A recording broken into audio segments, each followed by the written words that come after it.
There we go. Hey. I think I'll do a blue sky and wheat this time around.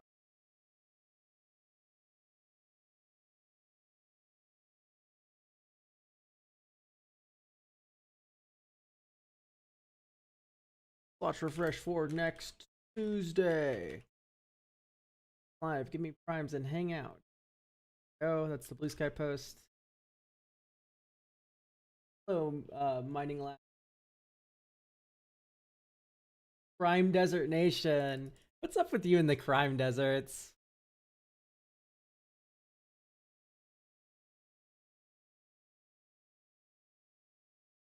Did my tweet get marked as NSFW? Wait, hang on.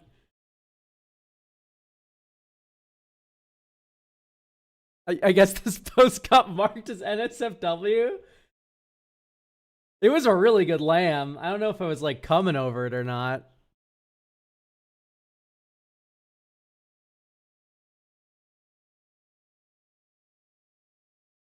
Hello. Hang on, YouTube chat. I'll be able to see you in one moment. Connected 1 of 1. Yeah, why isn't it auto connecting me to YouTube?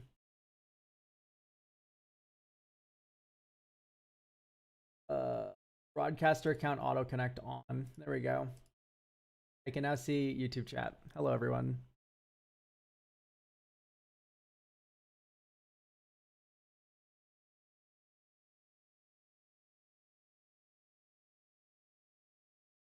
Oh. I also tweeted a banger recently. Well, this one was really good. This one was super funny. I think the music's slightly too loud. I did funny Talarian Terror turn. Nature Golem, thank you for the tier 1, by the way. Slots refresh for next Tuesday. I retweeted this one because this one needs more viewership. The Ashiok one. And then I posted my modern deck that I'm working on. And then this one exploded beyond reason. I don't know why. This got like 800 likes. Custom cards Thursday? No shot. I'll be out of town until the 27th. What's wrong with you? Family who loves me. My friend played 4 Ichor Wellspring on Pauper Night. And then we're back to the lamb. Anyway, we got some daily games we got to get through, chat. Got some daily games we got to get through. I think exile each opponent's graveyard. When you do, choose up to 1 target creature card exile this way. Create a token that's a copy of that card, except it's an artifact and it loses all other card types. Or fell. I think it's fell.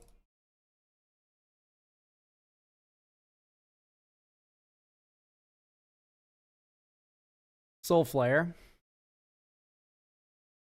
Or Resplendent Marshal.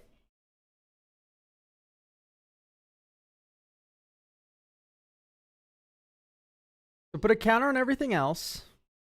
No, it has to be Soul Flare. Come on. Soul Flare is so much cooler. Come on. That card's like so mid in Commander. You need to be like +1/+1 counter synergy and then also creature type. Like, get real.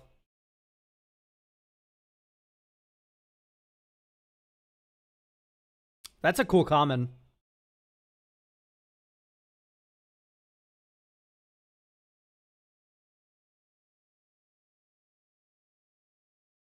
Angel moment? Dude, it's not even good in angels. Your angels are already like fucking 4/4s to 7/7s, dude.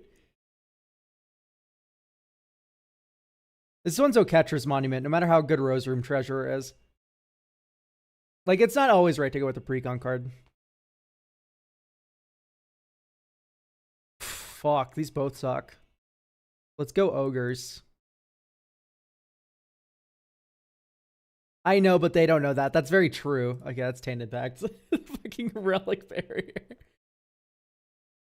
Pack Attack or Mountain Titan? Probably Pack Attack. Nah, but Angel players are also dying on crayons, so you can't expect too much. Yeah, I know. It's sad. I literally look at Angel decks because Angels are my favorite creature types. Like, I often think about building an Angel deck. I used to have an Angel deck. I used to have Giada. And When I look at other people's Angels decks, it hurts me. They're so bad. Let's do Graven Elvec. Oh, it's so close. Come on, that's fucked up. Go with the thing that actually does something in Commander. I'm gonna do that card. Body Jin. Sorry, Leviathan. Okay, we didn't do too bad, but modern epic deck when? I do have a couple modern decks we can talk about today. All right, let's play this Grandel. Okay, so remember, this is not the what would you rather eat. This is like we're actually playing right now. You basically have an angel deck, I guess. I have kind of two. Safari's also has like 11 angels in it. 15 euro. Get out of here. I don't care that it comes with a beer. Oof. Okay, this is the situation where the higher price, like I'm paying 6 more euros, but I'm getting like better food, it looks like. You're shitting me, right? That's crazy to me. You are insane. I'm already, like, if you're already spending 26. Oh, this is pounds. I'm stupid. Those are pounds, please. Crying. I corrected myself already. Rah. 37 pound pick a mix. Philly cheesesteak or chocolate croissant? I'm gonna go with the cheesesteak every time here, I think. I had to re-sleeve my modern deck too because it couldn't fit in the deck box double sleeved. Dude, that sucks. These all suck. Love the Beano burger.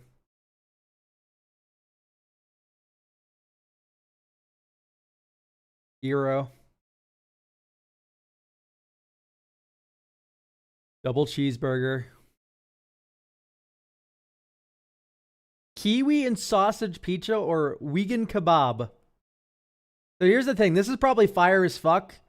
But people just can't. At the moment you put a fruit on a pizza, people fucking lose it. Unless it's a bell pepper. People start to fucking lose it. Like, people are going to have voted for this one. Yeah, this shit's fucked up because the pizza's probably better. Dude, you need to... People need to stop being fucking 12 years old, dude. Legit... Hang on, I'm getting angry for the... Which one? This one's my angry one. People need to stop being fucking 12 years old, dude. Start putting some shit on your pizza, man. Alright, let's see the hog roast. Yeah, with crackling. Oh my god. Okay, yeah, number 2.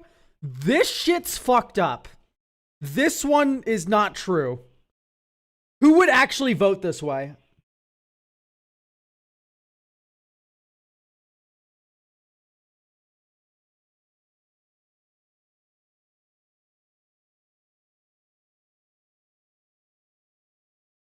They both come with beer. Grumpy dude. They both come with beer.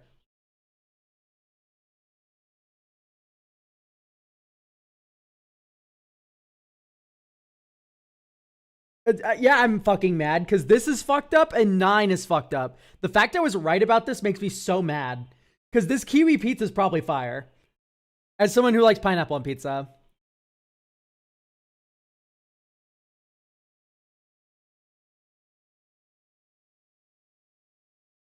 Yeah, but you get loaded fries, a hot dog, and Coors for 6 euros more, or dog shit pizza with less beer.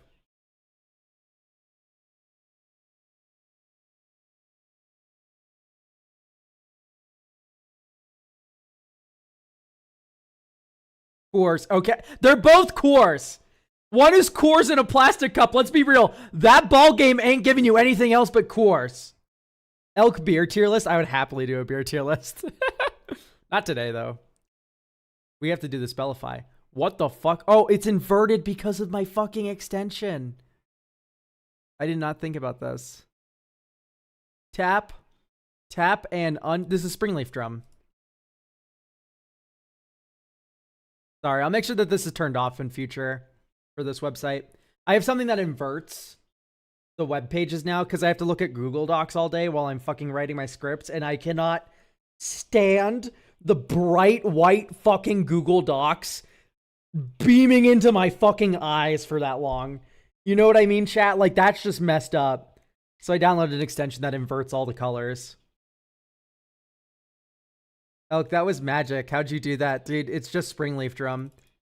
Archmage's, no, this isn't, Archmage's Charm, but this is something's command. Incinerator? Is this a creature? No, it's an instant or sorcery. INSTANT.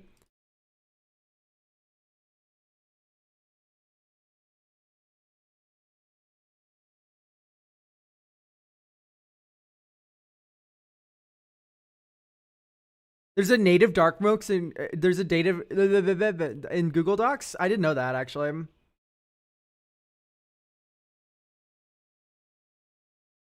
CONTROL. No.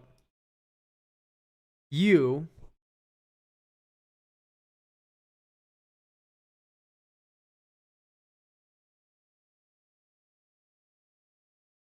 Oh, is this like Colligan's command or something? No, because it doesn't have modes in the card.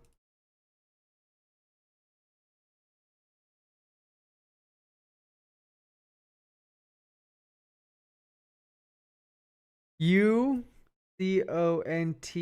So this isn't you control.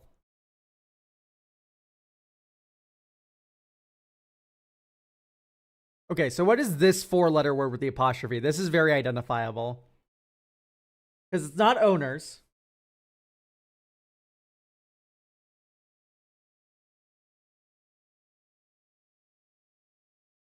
Can't. It's can't, right? It has to be can't. No, it can't be can't. It's not 4 letters. I'm stupid. If it wasn't a... This wasn't put on Magic the Gathering cards? I don't remember if they do wasn't or not. I have a Mahadi deck that needs some tuning for bracket 2. Well, great news, Zero from the Ashes. Through the coffee, you can get a deck review for next week.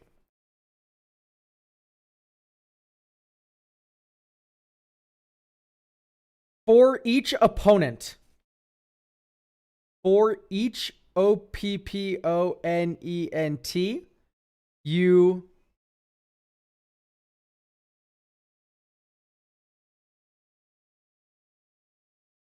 This is Wingrace's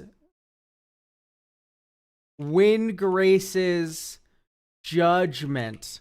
No, not Judgment. Fuck. I didn't. It's because of the dark mode. I didn't see the fact that it didn't. It's Wingrace's something.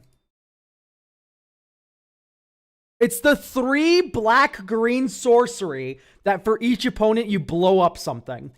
I forgot the name of the Wingrace's thingy.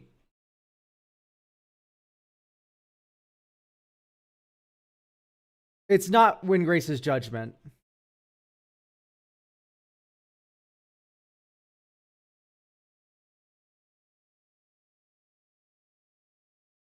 Creates a token.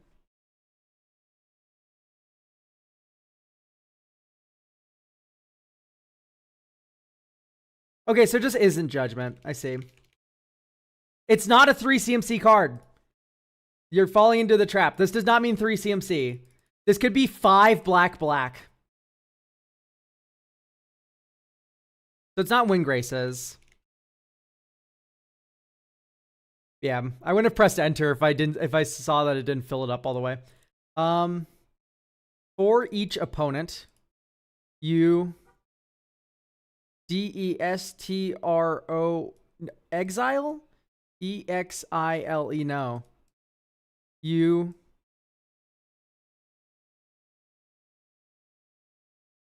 yeah, it means it's 3 like circles in the cost.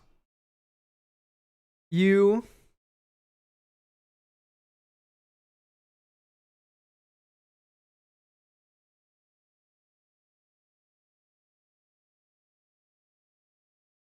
return a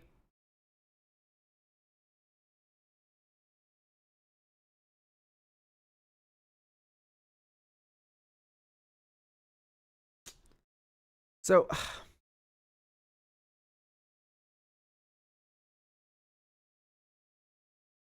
yeah, it could be like Elminster's Simulacrum. It is Elminster's Simulacrum. That's a copy. Yeah, that makes more sense. You create a token, that's a copy. I run this in Chromella.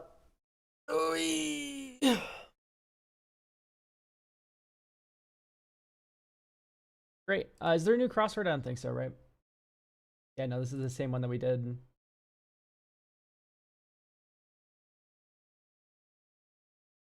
Yep, we already did this. Hello, hello. All right. Now it is time. We're going to open coffee, set the decks aside that we're reviewing today.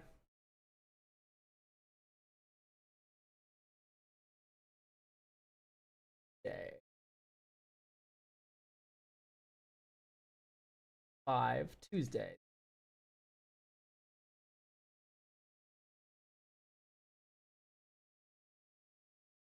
All right, so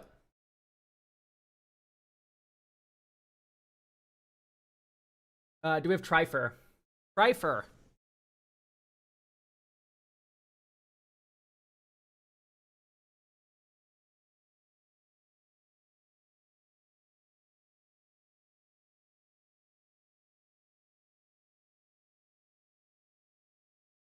Oh, we have Nadar. Dude, this is wicked. Please tell me you're here. I want to review this deck. This is a commander I wanted to build.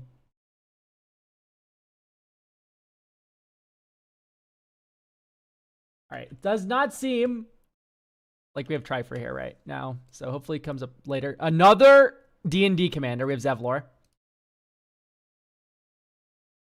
Smooth Bore.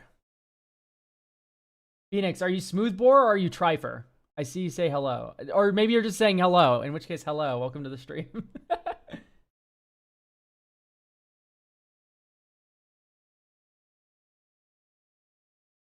Okay, it does not appear like we have Smooth Bore either. This is why I start with the daily games, by the way, because I need to give everyone a chance to get in here.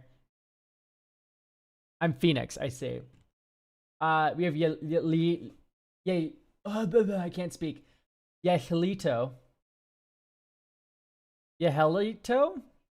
Yehelito? I don't know. I don't know how hard you put the I. I know I am saying it as an H. Yes, I am well aware of that part. I just don't know if it's Ito or Ito. Like, how hard are we doing the I? Yehelito, I imagine it is. Ito, I see. All right, great. We have Tameshi. I do like reviewing a good Tameshi deck. I gotta go right away. Have fun with the stream. Thanks, Grumpy Dude. See you around. All right, so sort by mana value. Let's read the blurb that Yehelito has sent in. The main themes are recursion and copying.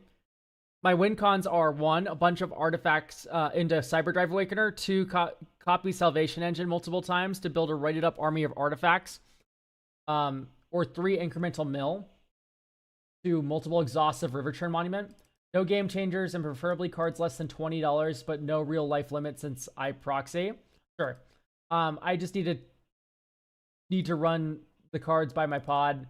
I don't like Arkham Dagsim. Games felt too samey with him. Illustrious Wandergriff is also a card I didn't enjoy because it snowballed too easy with no input. I'm known for being the friend group as the best player, but I'm relatively new to Magic. Started in Bloomborough. Wow, that is pretty recent.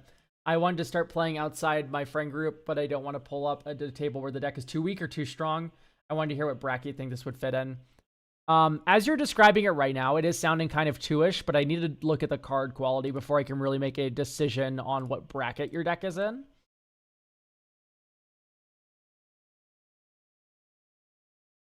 Okay, so let's look. The Fairy's Ageless Insight. I'm already not a big fan of that card. Create one of more tokens. So you're like a weird Zorius tokens deck with Tameshi as the commander, which doesn't register to me as like making a lot of sense. Not a big fan of Diversion Unit. Prototype Portal, I hate. I cannot stand this card. It's so bad. Illusionist Bracers. Dovescape's way too mean. I don't think this person definitely does not want Dovescape. 45 lands is a lot. I think we can. I know we are kind of landsy, but we can maybe pull back a little bit. What's wrong with Diversion Unit? Or do you mean for this deck? I already forgot the card. Like, literally, it literally left my mind. Yeah, just for this deck. I don't know. I'm not a big fan of Diversion Unit. The deck is 100. Okay, max with Companion. Oh, you were companioning Yorion. That's so funny. Yeah, this is not legal, but you can rule 0 it, and it's really cool. It pisses me off that this isn't legal, by the way. This should be allowed. Okay, yeah, so 45 lands makes more sense. Is that still the correct ratio? Is Tameshi not Azorius? No, you need to have a 99 card deck. You cannot have 120 cards in your deck. Yellow, like, this just doesn't work. You can't run more than 99 cards in Commander. You can only have a 99 card deck. There's no lowering, there's no maximizing it. 99 cards isn't a maximum number of cards, it's just a hard cap. But you can rule 0 it, and I can't think of most people that would say, no, you're not allowed. Yeah, you can rule 0. You can rule 0 whatever the fuck you want. I think this should be, like, allowed generally, by the way, because I just do like companions a lot.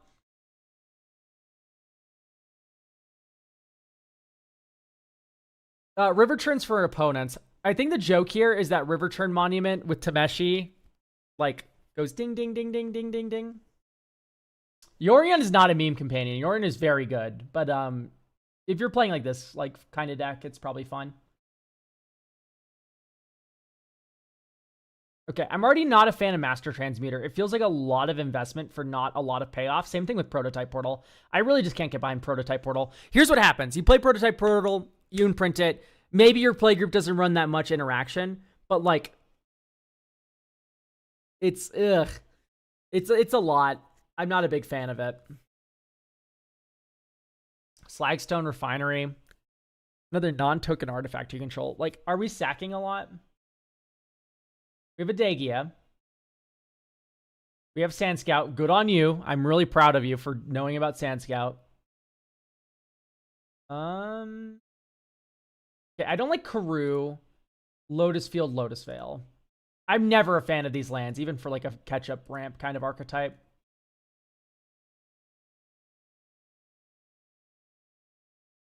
Uthros, Treasure Vault. I would like to see, like, a Mirrodin's Core.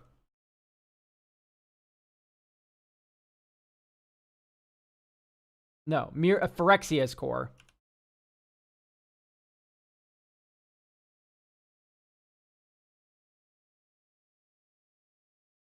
There we go. Phyrexia's Core. 1 tap, sack an artifact, you gain 1 life. Super simple. I would also like to see maybe, like, Urza's Cave. Right, 3 mana, tap, sack this, search your library for any land card you want. Put it in the battlefield tapped and shuffle.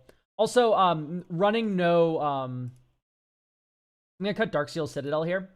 And the reason is that running no Scavenger Grounds is a crime. You need to be on Scavenger Grounds if you're rocking the desert stuff.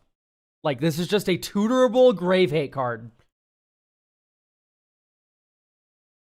Yeah. Reach monocolored... Yeah, like, I don't...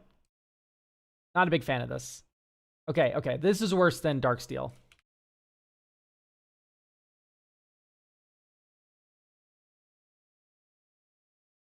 I think the other thing you should be running is Ipnu Rivulet. I think that's the name of the desert. There you go. Blue Desert. So if you need blue fixing, you can go Sand Scout into the blue fixing land, and then this is basically the same thing as an island, right? I think Stink into Stupid would be a very good inclusion for this deck, right? Okay, great. It's already in. My fault. I missed it. I cannot see with my eyes. Okay, Coral Atoll is the same thing as Karoo, where it's like, yes, it is a bounce land. Wait, we're looking for deserts? No. Sand Scout. Sand Scout, buddy. Welcome to the stream. Is this your first time? We love Sand Scout here. Sand Scout is our #1 goat. What about Pit of Offerings for Graveyard Hate? Pit of Offerings is fine. I'd much prefer Scab Grounds. I don't know. It's just like this is also tutorable by Sand Scout. So, but we're officially at enough Desert Synergy. I'm going to recommend one expensive card if you don't mind. You don't have to run it. It's Oboro Palace in the Clouds. It's a lot cheaper than it used to be. This used to be like a $40 card. But yep, switch printing. Yeah, Savers of Kamigawa is just about $20. Oboro Palace in the Clouds. It's a blue land that taps for blue, and then you can pay 1 to return it to your hand. Yeah, it's so good, but it's also an uncommon. Like, it's from Modern Horizons 3, Revan. Like, of course it's cheap. Like, it's an uncommon. Like, the most expensive uncommon I can think of for Modern Horizons 3 is Consigned to Memory, which is like $4 to $6. Yes. The player proxies anyway. However, they did mention that they would like the no inclusion to be more than $20. Like, that was part of the thing. I don't really like Valgavoth's Lair for fixing. ID equals, like, I'd rather you, like, be on, like, irrigated. Oh, you're already on irrigated farmland. Do we have all the fetches? No. Yeah, let's do, like, a hollowed, rather not hollowed fountain. My brain just can't work right now. Flooded Strand.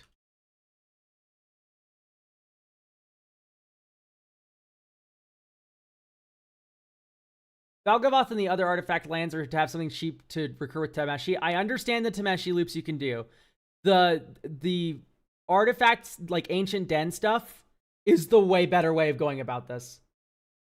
Yes, this person is playing bounce lands and whatnot already. Yeah. We're already on bounce lands. I understand the synergy with Tameshi and all this stuff, but overall... So, hang on. Sorry, I need to check to make sure that you're still on the right ratios of lands, even for a 120 card deck. So, like 40 over 99. That's like about 40. So, 120, 45. We are still a little low. I'd probably go to like 50 or 49 lands. 49 lands sounds good. So we can do like Lorien Revealed. That's a land.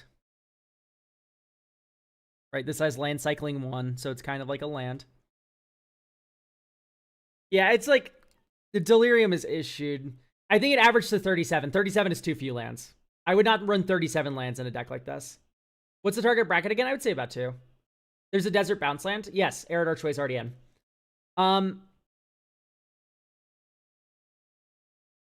What other lands can we run? Witch Enchanter? It's a good thing to pick up. Oh, it's already in. Beautiful. Salundi. No, Salundi Vision's so bad for this deck. You don't have any instants or sorceries. Why does he have Power Depot? It's an artifact land that can be recurred with Tameshi. Archaeomancer map? I really don't like Archaeomancer map. Weathered Wayfarer is a land.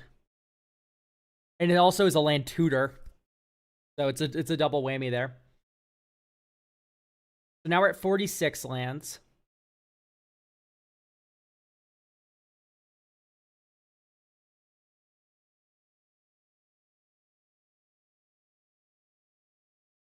Razorgrass Thicket, maybe?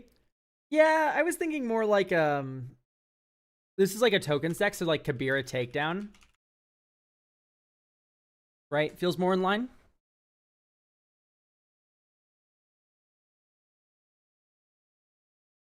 Now we're at 47 lands. Monumental Henge. That's such a good recommendation, yeah.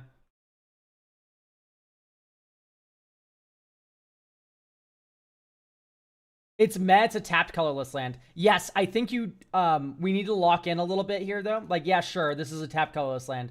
But like generally we are even more inconsistent than a normal commander deck. Thank you for the tier 1, by the way, Zertho Shock. Yeah, we can run the other one, the Archway of Innovation. Yes, Guildless Commons is already in. All the bounce lands that are good are already in. Yeah, there's Archway of Innovation. You can pay blue, tap, the next spell you cast this turn as improvised, so you can tap artifacts to cast it. Sajiri Shelter. I am a fan of Sajiri Shelter. We are at 48 lands now. Yes, let's do Sajiri. And then we're stopping here, chat. No more lands.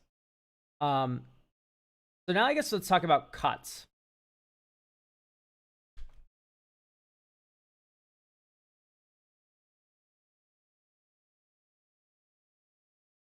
I respect the flurry hustle. I just don't know if that's like... I want to kind of narrow this deck down and like focus it on artifact creatures a little bit. And like doing the go wide plan. Because I think that's the strongest of your plans. Like, yes, whenever you cast a creature spell, do one of these things. Right? Cyberdrive Awakener. These are all of your best plans in motion here. And I want to kind of lean into that, if you understand what I mean. So I think that means like get rid of Scare Tiller. Discard one or more artifact cards. Sure. This seems a little bit expensive. But Fomori Vault. No, you're cooking, Christian. Yeah. Yeah, Fomori Vault is really good. And that makes this Urza even better. Here, actually, let's replace a colorless land. I think we're gonna do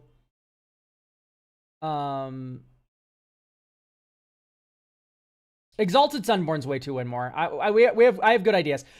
Artifact decks like this have no issue to making a ton of colorless tokens and material.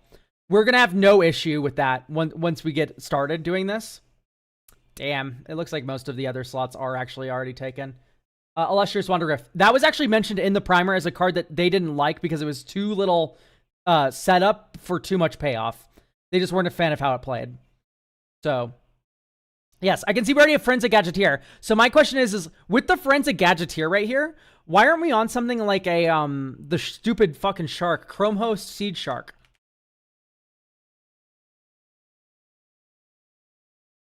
Right? Whenever you cast a non-creature spell, incubate X, where X is that spell's mana value. You make an incubator token, and it has a bunch of +1/+1 counters on it. Great news. With Cyberdrive Awakener, it becomes a 4/4, and it still has those +1/+1 counters on it. Didn't know about this guy. That's what the stream's all about. You've gotten the premise. Mirrorworks is way too expensive, in my opinion. 7 mana for your first copy.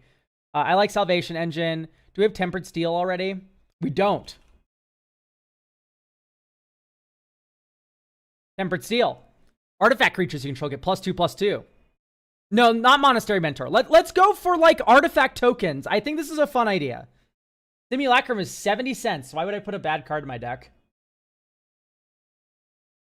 A little bit of humor there, chat. Okay, so I like the Seal of Removal. Artificer class I like. Discard an artifact from your hand. Search one for 1 or less. That's sick. Also works really well with Urza, of course. Okay, I want to like trade routes. Listen, Tameshi already does the land bouncing, and I don't know if we want to be doing too much land bouncing.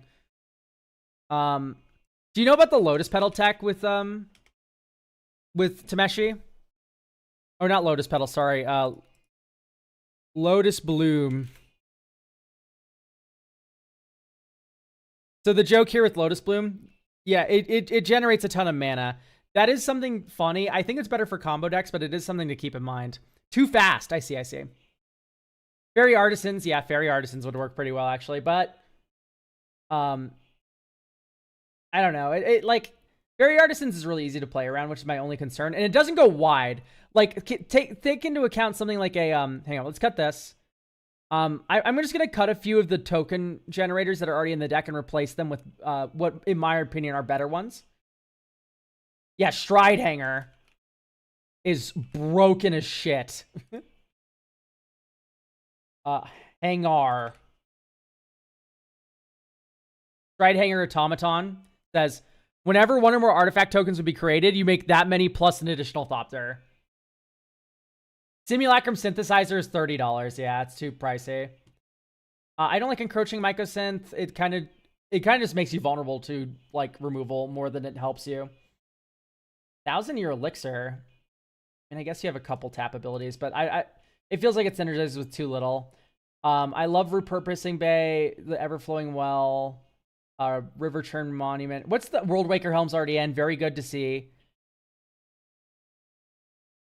Bobble. Kappa Cannoneer. It's okay. Yeah, Psy should be in if it isn't in already. Yeah, Psy wasn't in? That actually blows me away. Yeah, no, I need to do a full sweep now to make sure. Whenever you cast an artifact spell, you create a Thopter with flying, and then you can sacrifice 2 artifacts to draw a card. Artifact, creature, token, whenever. So this will search for cards with triggered abilities that make artifact creature tokens.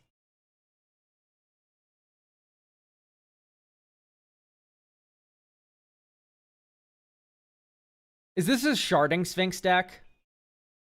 Probably, right? Whenever you cast an artifact spell, you may pay 2 if you do create a construct.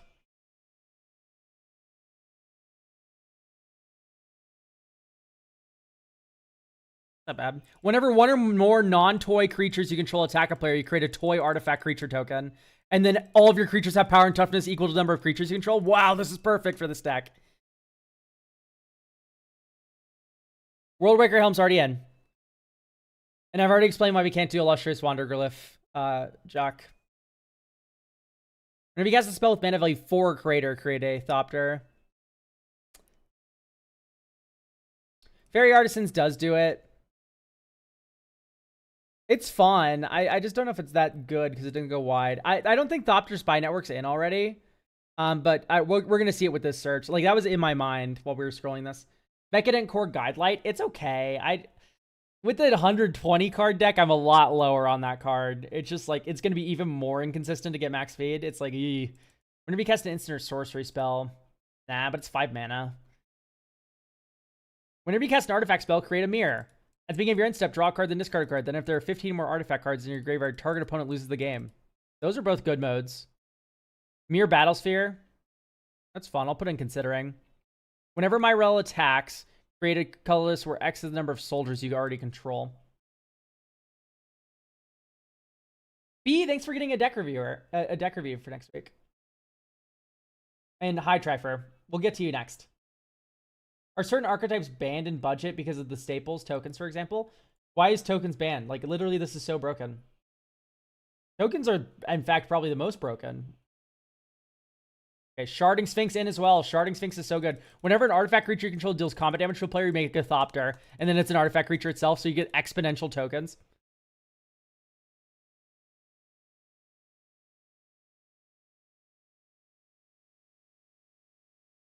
Whenever you cast a non-creature spell, make a clue token.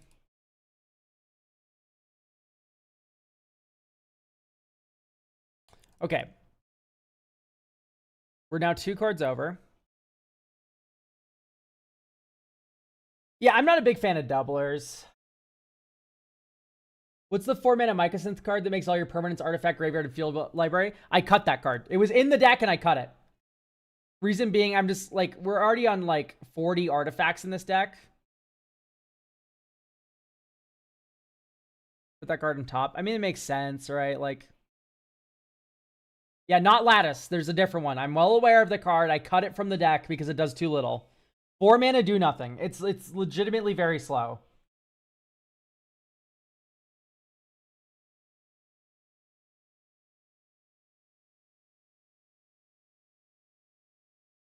Automated assembly line.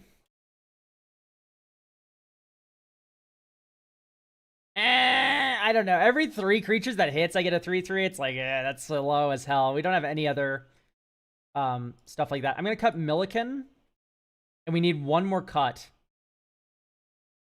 Illusionist Bracers, Lightning Greaves.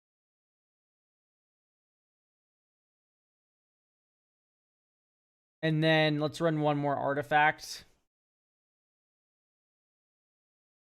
Probably something like a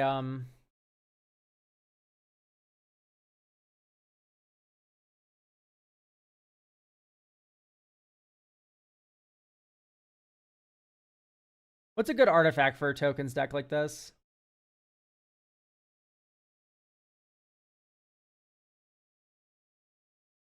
Is Power Creep Solomon? Sorry, Power Creep Solomon. What are you talking about here? Are we talking about the cave one? How much mill does Tameshi need? Almost none. Enigma Jewel?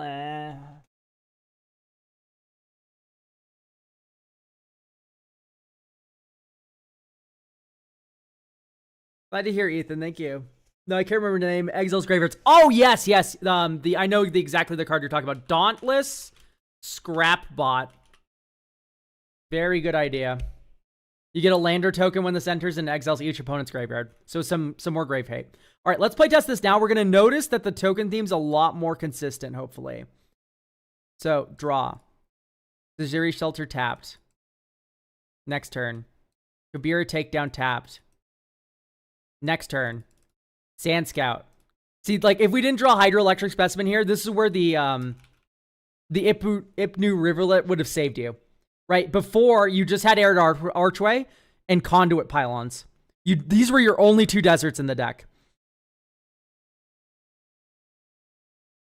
But now, if we didn't draw this, you would have had the option to get your blue mana off of the Sand Scout. In fact, I still might get a blue off of the Sand Scout because we have Unctus here, which is double blue.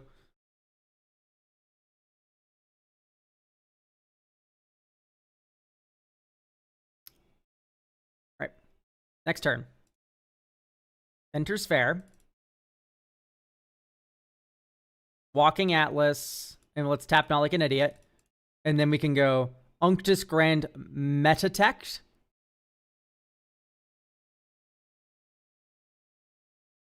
Expedition Map. Okay, wait. So Expedition Map.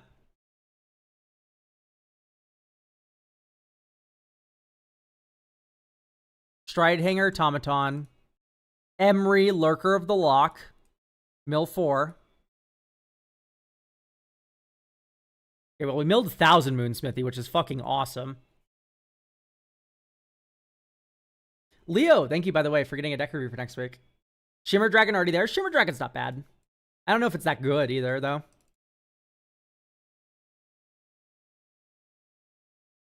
Okay, I think here we're going to tap Emery, cast 1,000 Moonsmithy. When it enters the battlefield, you create a gnome. Power and Tuft is equal number of artifacts, so 1, 2, 3, 4, 5. And we don't tap like an idiot. Diversion Unit. This is a 7/7 right now. Okay. Next turn. 1, 2, 3, 4, 5, 6. Sharding Sphinx. Here's the big, stupid game plan. Stridehanger trigger. Oh, you're right. Oh, this is an artifact creature token. Haha. I don't know. I was just so excited for the Sharding Sphinx turn that I forgot about this Stridehanger trigger. Anyway, this is turn 7. You go Thopter, Divergent Unit, Gnome Soldier, not Sharding. But you make Thopter, Thopter, Thopter, Thopter, Thopter, Thopter. You make 6 Thopters, because each of these is individual triggers. And each of those get +1/+1. Next turn. So my only concern right now is... Yeah, Sharding Sphinx is definitely the word slip that's most frequent. So, the only thing is I think I want you on more counter magic. It's with big board decks like this, where you like just have this like giant go wide plan, one board wipe and you explode, right? And that's kind of what I think we want to be avoiding as much as possible. So like Crystal Barricade, it's a little mid. Dreamscape Artist is fine. Metallic Rebuke is okay. I think you would almost always want to just run Dovin's Veto first. Right, just run Super Negate. And then Counterspell, and then, you know, as you go through the list, we can get to Metallic Rebuke.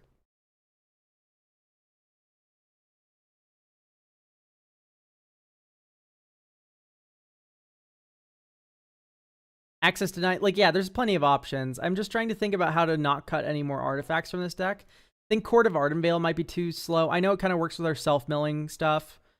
Teferis, oh god, I there's a lot that needs to go right before Teferis is a good card, and I don't know if you're doing it. Card a card from your hand. Search your library for an artifact card with converted mana cost 1 or less. The thing is with Skull Clamp is this deck does have a lot of anthems that like pump up the power and toughness of all your artifact creatures, which means that it's a little harder to clamp things. Like, it's still probably right, but like it does have a lot of feel bad moments that I maybe am not a big fan of. Okay, Moonlit Meditation's fucking awesome. Solitary Confinement, that's so cute. What's the game plan of this deck? Artifact tokens. All right, we need to add 2 more counterspells here. I'm just gonna get, let's not get cute. I'm just gonna add counterspell. And like an offer you can't refuse. What about Aethersworn Canoness? I think that card's a little annoying for bracket 2. Like, I don't know. This person's already expressed that like certain cards like Illustrious Glyph weren't their speed. So like,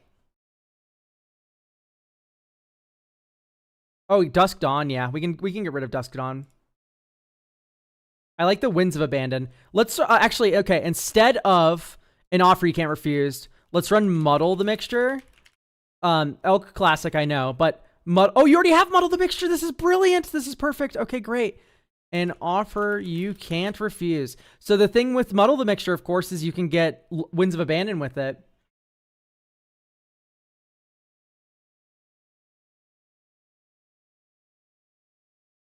But anyway, let's talk a little bit, I guess, about... I want a counterspell that kind of doubles his card draw, which is sadly, like, as far as I'm aware, only 3 steps ahead.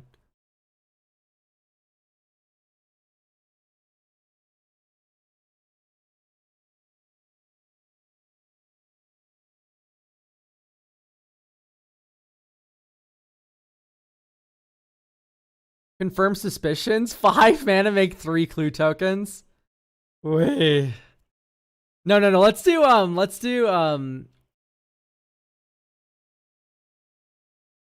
Mystic Confluence is actually a decent suggestion, but I'm going to do a not decent one.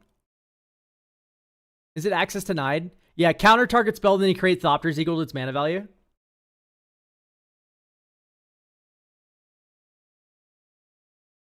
Counter your 5-drop, make 5 Thopters.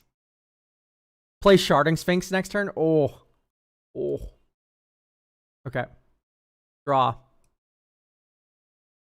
Shock and Hollowed Fountain. Weathered Wayfarer. Next turn. Well. Naughty. Look who has more lands than me.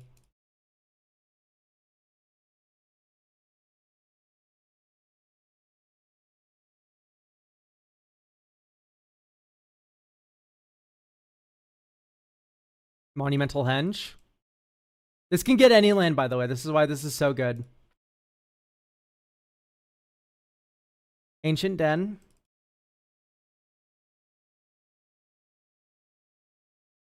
Archaeomancer's Map.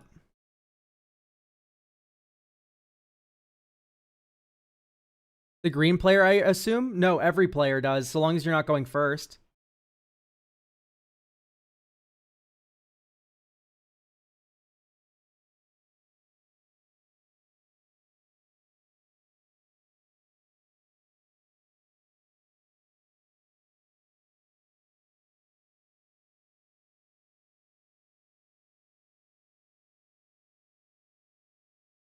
Ooh, that's pretty good.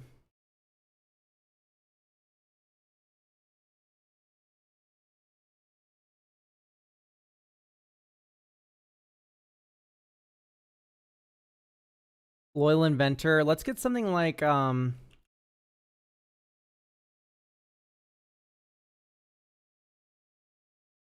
if you could review it close to last, that'd be great. Sure.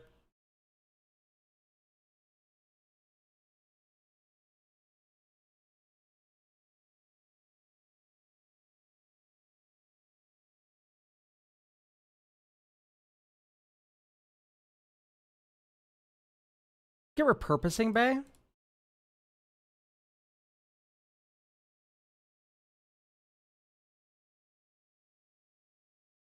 Turn this into 1000 Moon Smithy.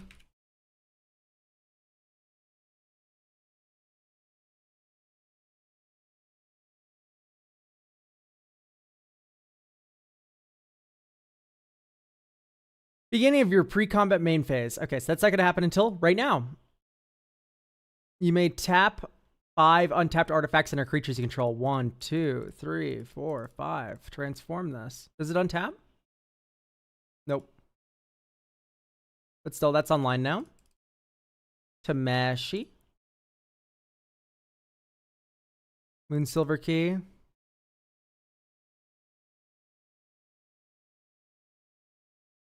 Why are there over 99 cards in the deck? Yorian Companion.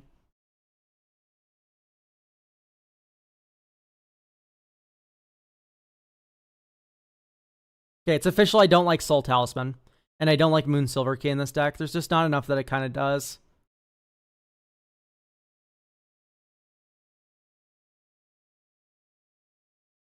Okay, so type artifact O token. Let's just kind of get a vibe. Sort MV. That seems unbalanced. What seems unbalanced? What's Bender's water skin for? Dude, I don't fucking know. Well, it's good with Tameshi. Activate only as a sorcery. Never mind. Yeah, it probably should go as well. It's just kind of ramp for ramp's sake. That isn't really that good. But we're going to replace all these artifacts with artifacts. That seems unbalanced. 120 card deck. It makes your deck weaker when you have more cards in it.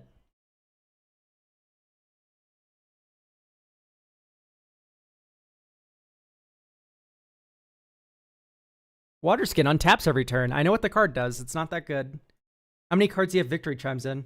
Mill players in shambles. I know, right? But no, increasing your deck size makes your deck weaker.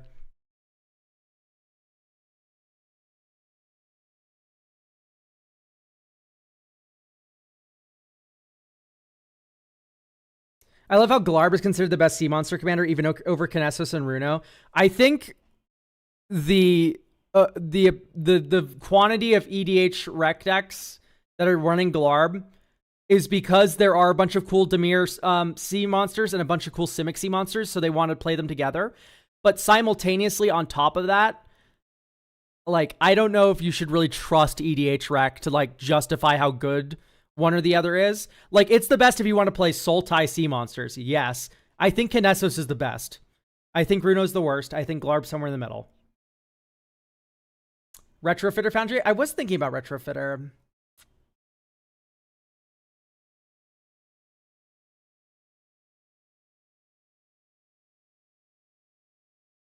Glarb Karuga Companion's really funny. Out of curiosity, what do you think of the dog meat precon? Honestly, I don't know anything about it. Yeah, Retrofitter.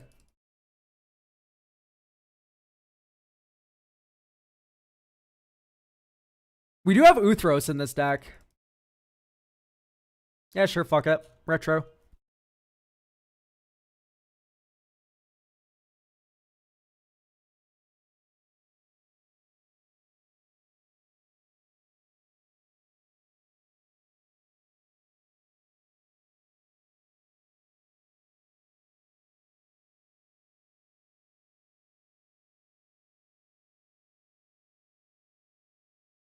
Spider-Man camera card. Peter Parker's camera. Maybe. I don't know. It didn't feel like there's that many triggered abilities. Erixmathes is decent. It's just like Kinesis is way better than Erixmathes in the command zone, in my opinion. Walking Atlas is already in the deck.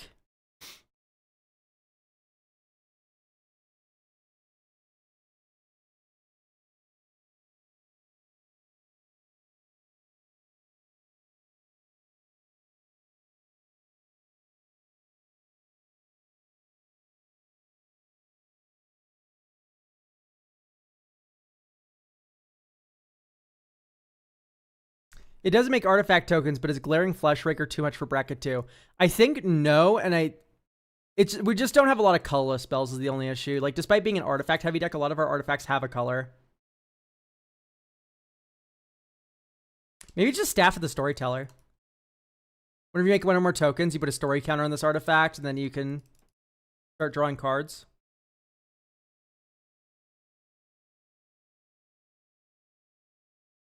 I mean, the real answer is simulacrum synthesizer, but whoa. Price tag.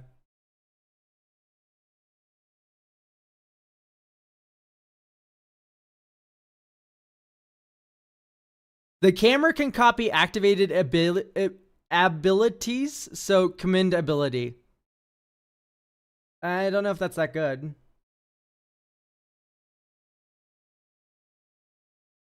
Nexus of Becoming is cute. I don't know if it's that good, though, you know what I mean? Aether Spellbomb. Hello, Drafna. Let's shotgun this Hollowed Fountain and get you out here, baby boy. My darling. Tameshi.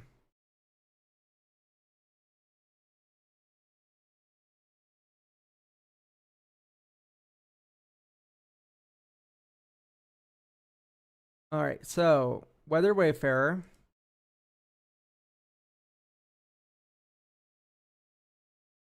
Pass. Draw.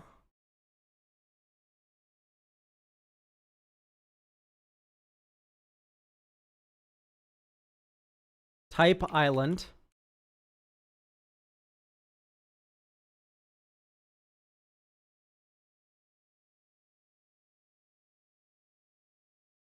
Poo-poo UFO.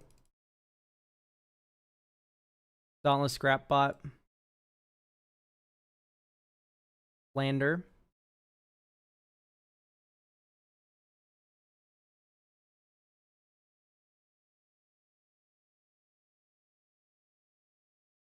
Let's get like Uthros. Needs 12 charge counters. So there's 1, 2, 3.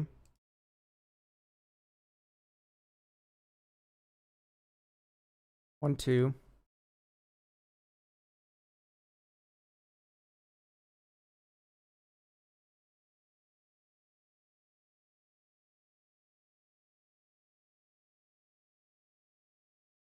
The Mechanist.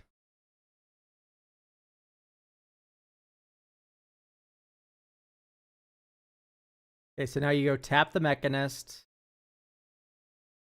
Make the lander into a 3/1.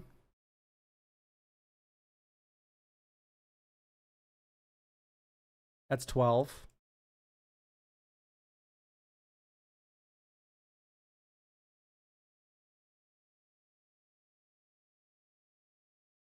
One, 2, 3, 4. Oh, we would have gotten another clue off of this. Casting Soul Guide Lantern. 5. Dink. Salvation Engine. And then you can even go white 1. Return a land. Plains. Get Aether Spellbomb back into play. Draw a card. Poo-poo the Tundra back into play. Oh, this also works with land picking up the Weathered Wayfarer. That's really cute. Right, you pass now. You can cycle the Soul Guide Lantern, cycle the Aether Spellbomb. So yeah, now it's just a matter of like being in the artifact token payoff waiting room. And I think Slagstone Refinery might have to go.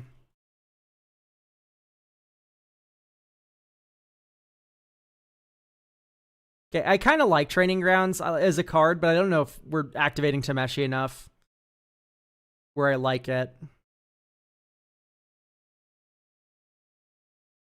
I kind of want to just put more artifacts in this deck.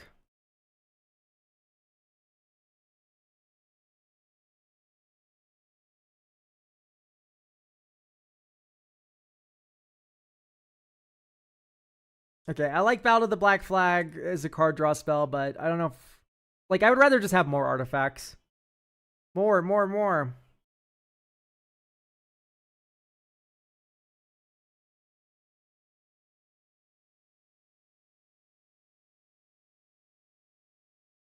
Hello. Okay, so we've freed up 4 slots. Type, artifact, O, +1/+0. Maybe some sort of cute anthem type of deal.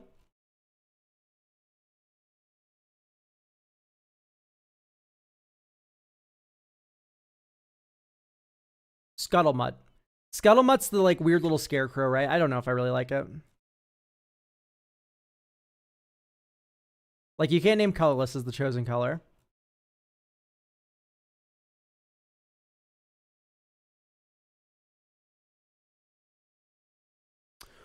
Uthros Research Craft. Oh, this is so good. Station. Whenever you cast an artifact spell, draw a card. And then 12 plus. Oh my god, this is literally perfect. It draws you cards for casting artifacts, and it also grows equal to artifacts.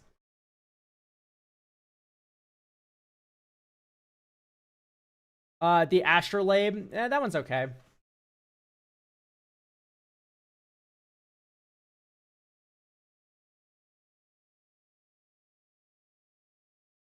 Oh.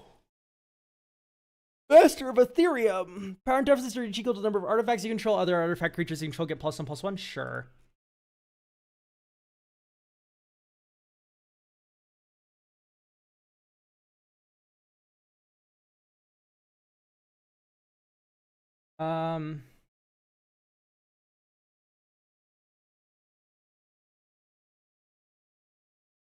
Let's look at your considering here.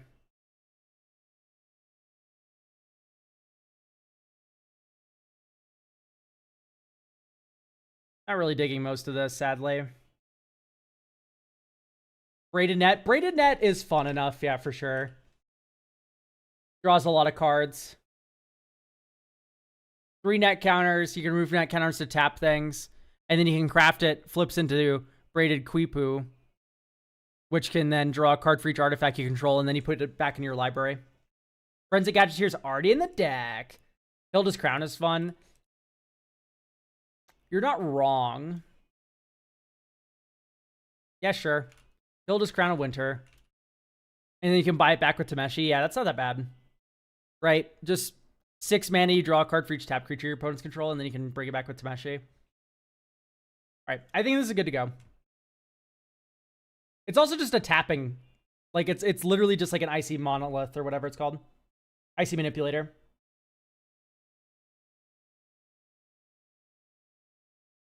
That's so cool, Fubbernuck. I do not know why it would be in this deck, but yeah, no, that exists for sure. I've warmed up to Diversion Unit. It's a counterspell. It's also an artifact. Like, so, okay. So I know Lotus Bloom, we're not comboing. Modern does it for a reason, because it's a combo deck. You don't care if all of your lands go away in Modern, because you're going to kill your opponent. Here, you care if all your lands go away, because if you get board wiped, you lose. Like, once you make 12 mana with Lotus Bloom, and put a Sharding Sphinx into play, and then cast a Salvation Engine, and then all of your artifact creatures get +2/+2, and you start swinging, you lose if you get board wiped. Because you Plague Winded all your lands. So the answer is yes, Modern does it for a reason, because it's a combo deck. This deck's not a combo deck.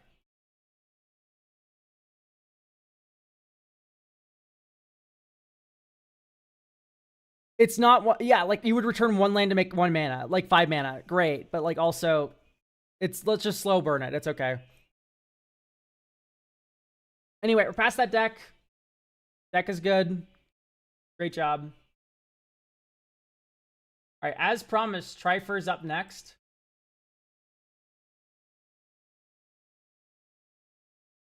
With Nadar, thank God. I really wanted to talk about this.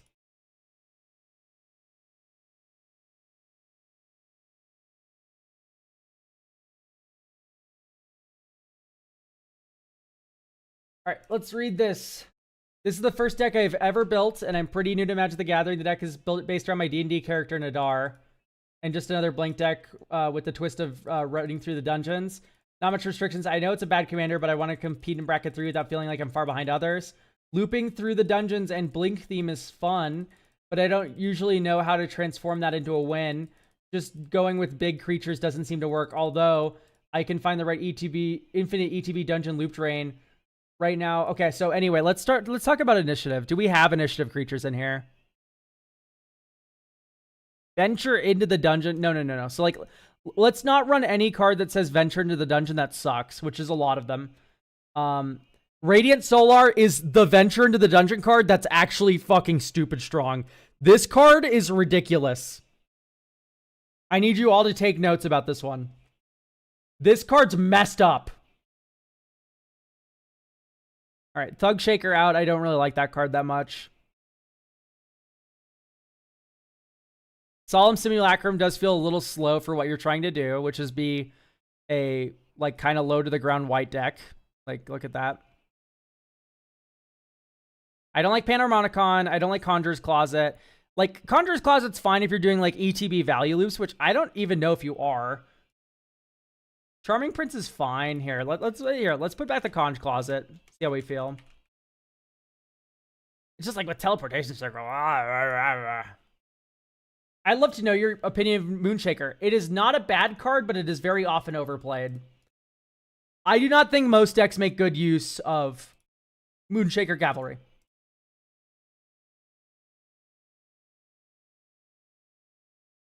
It is 8 mana. That is a lot. I need you to appreciate how much 8 mana is when you look at this curve. There's many other better options in my mind. Like, I even think something sometimes like in the right deck, a Giselle Goldmane might be even better.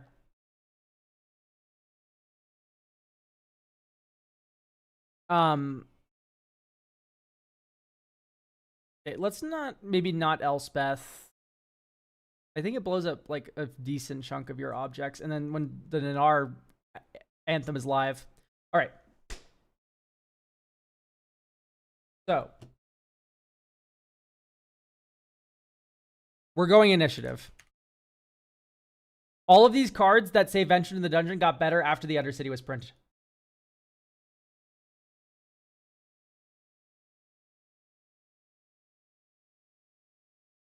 Like, Seasoned Dungeoneer. White Plume Adventure is already in. Seasoned Dungeoneer should also be in. This card's very good. Saravox Tome. Okay, so let's try to find these cards now, which is a little bit harder because none of them are tiny. I like to see Recruit of the Guard already. Felia, like you watch my videos and streams, I can tell. Flicker Wisp I don't really like unless we're flickering like the overlords and stuff. Like Felia just does it better, more efficiently. Teleportation just does it more efficiently. You can even run something like Moonbless Cleric, which I think I'm actually going to swap out Conjurer's Closet for. How does initiative work with Venture? So if you're in the Undercity already, venturing like with Nadar powers you through it. Alternatively, if you're already in a Venture into the dungeon, the Undercity just moves you through the dungeon. Anyway, Moonbless Cleric.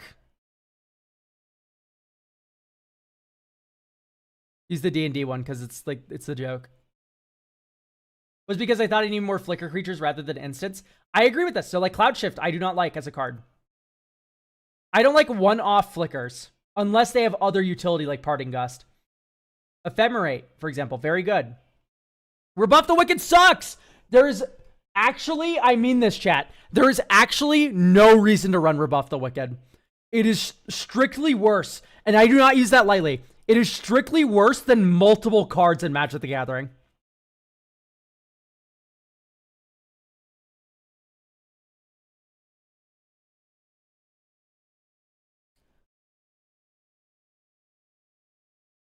Blacksmith Skill.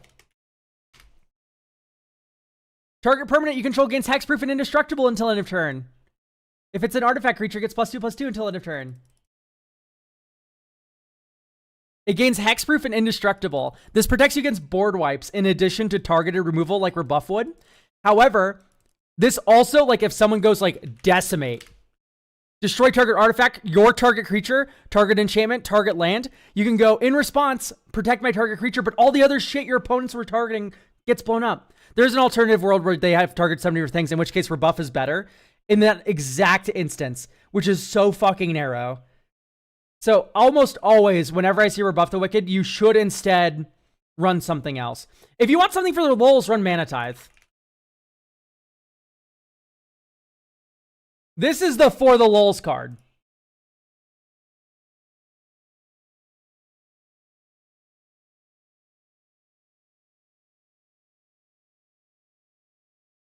Okay. Not a big fan of a Chrome as well, because our creatures are generally pretty small. Okay, bracket 3. Wow, I really don't like Delver's Torch. Hero's Blade feels a little slow. Okay. The rest of this I kind of like. Okay. I want you to run one Monarch enchantment. That's probably going to look like Port of Ardenvale.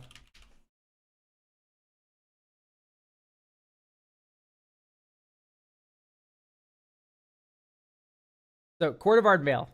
Hooray. Winds of Abandon. This is a very good spell to have. Exiles all of your opponent's things. Hooray. Cathar's Crusade is fine. I just don't like tracking it. That's like my main thing. I don't think most people like tracking Cathar's Crusade. It is fine. But anyway, Court of Ardenvale. When we ring the Court of Ardenvale, you know it has to come in. Call me a false hope. What I love about Fogs in this kind of deck is it creates this, you can crash out as much as you want, and it's really hard to counteract. Palace Jailer too slow? No, it's not that and more that I want to create some Kami loops here. But, like, Palace Jailer's fine. In fact, I'll probably put it in, because it's a good thing to flicker.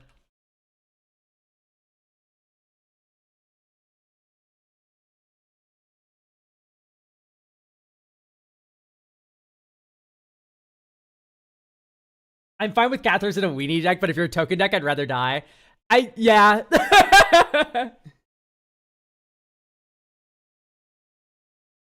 Okay, so let's also run Touch the Spirit Realm. When it enters the battlefield, exile one target artifact or creature until it leaves the battlefield. Hooray. Redemption Choir could loop Kami as well. What's our power and toughness is looking like?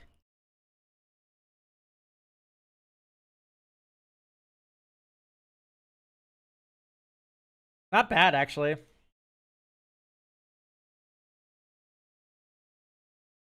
Yeah, sure, fuck it. Let's do it.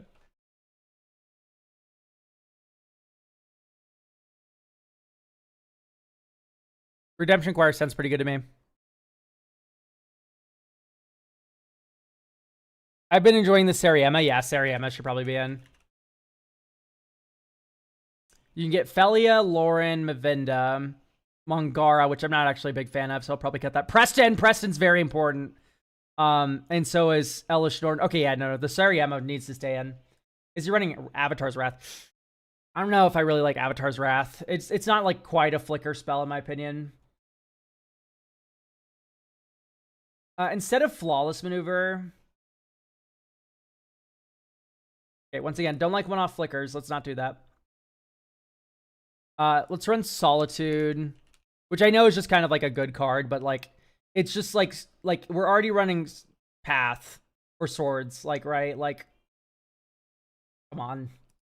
Let's not be silly. Eerie Interlude is like a shoe-in my opinion, for these kinds of decks. It's a protection spell, but it also flickers everything.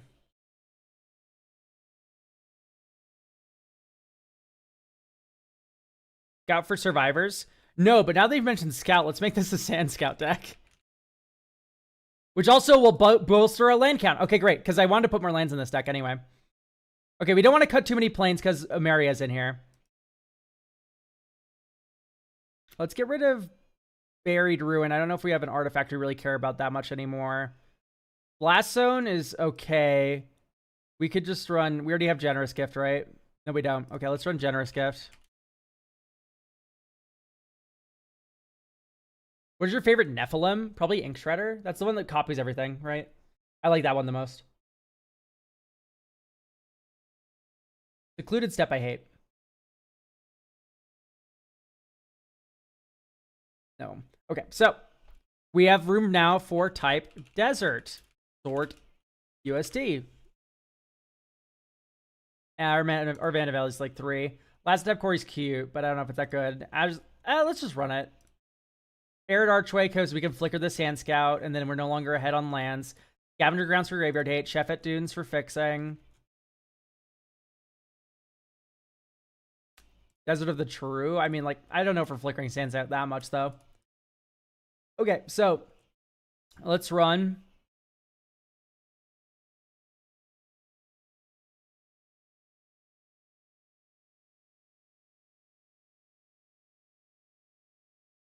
Okay. I want to like Married Landscape because of Mary's in here, but I don't know if that's that good. The Jiri Shelter. Kabira Takedown. These are my go-to white MDFCs now. They're just so good. Have you ever cast Path to Exile on a Dork token to ramp after missing a land drop? One of the few reasons I prefer Path over Swords. I think if you do that, it sucks. In fact, I'm just going to cut Path out of the deck because we did add Kabira Takedown. And I'll actually add another land here. Let's do like Ondu inversion. That sounds funny to me. Let's do it. But the answer is, I would rather not think about land cycling one of my dorks by discarding a card. That sounds so fucking bad.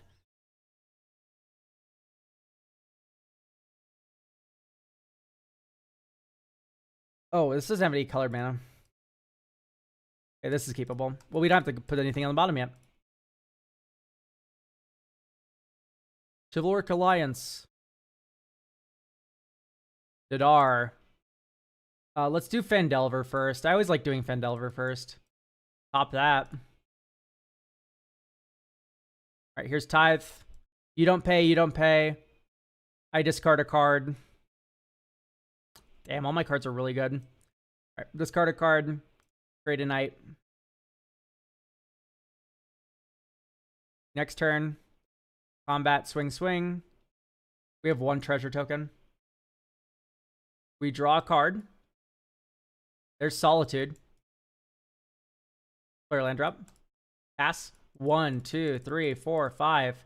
Ta-da, here's Solitude.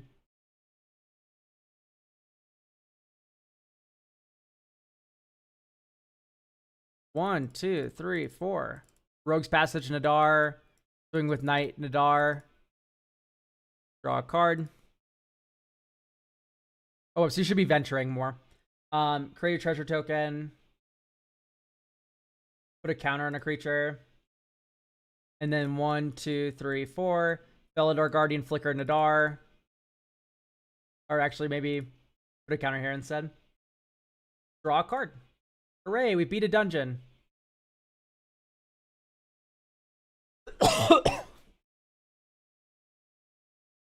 Really generous goldfishing, assuming a turn 5 attack with Nadar and a 2/2 doesn't get blocked down. One moment, Shatter.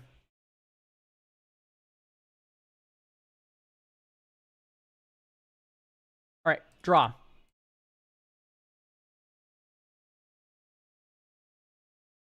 Aw, man, we missed our miracle. That's okay.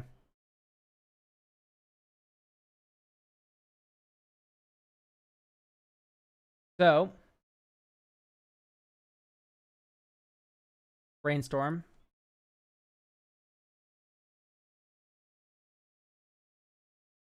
Oh my god, it's a miracle.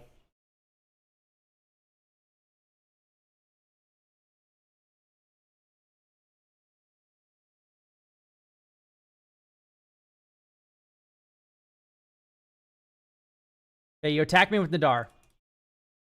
Worldly Tutor.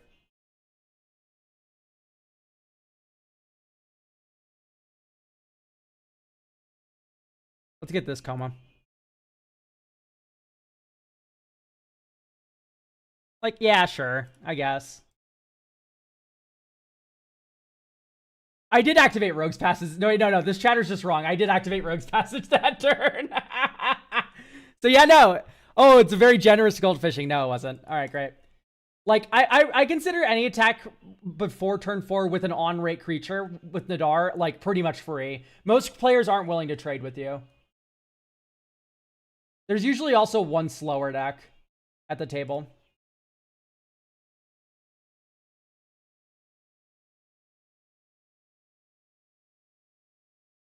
I mean, if attacking's really a problem, here's what you do. Like, we have Mother of Rooms already. Just get Giver in here. Right? Okay, now we have both. But I don't think it's very generous. Like, before turn 4. Reconnaissance? I hate Reconnaissance. Like, Reconnaissance is a fine card in a lot of decks. I don't know if this is one of them. It's really cute with Lorn of the Third Path.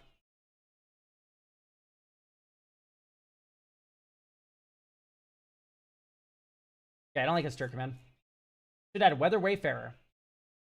And then go all the way with Starfield Shepherd. Starfield Shepherd is really good in a Blink deck, though, actually. I know you're memeing, but Starfield Shepherd is actually unironically very good in a Flicker deck.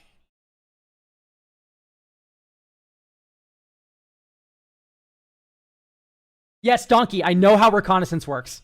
Thank you. Alright, I don't like the 3-mana rock. I wouldn't add Weathered Wayfarer to this deck, but...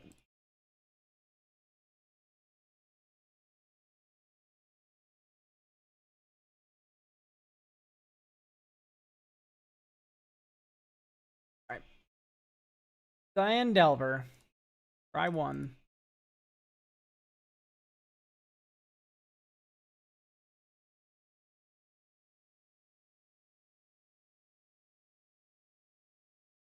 Like, this is our last free attack with Nadar in my mind.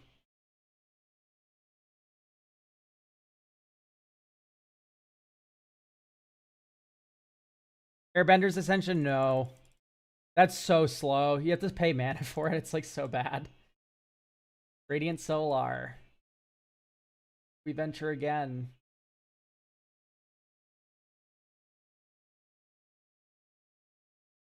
Target creature. Give it to your creature. Swing. Draw a card. Hey, we finished this dungeon.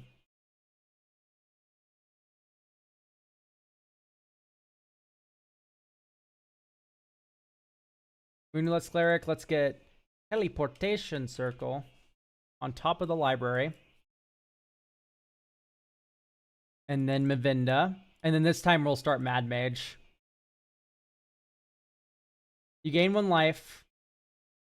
Try 1. We're putting it on top. Next turn.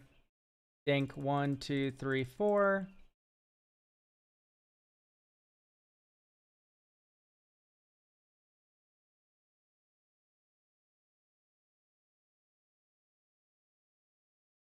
Five, 6. Just overload wins. Create a treasure token. Flawless maneuver.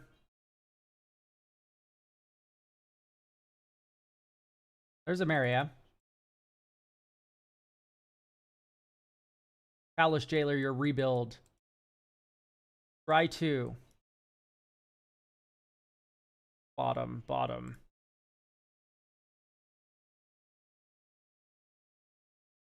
Teleportation Circle.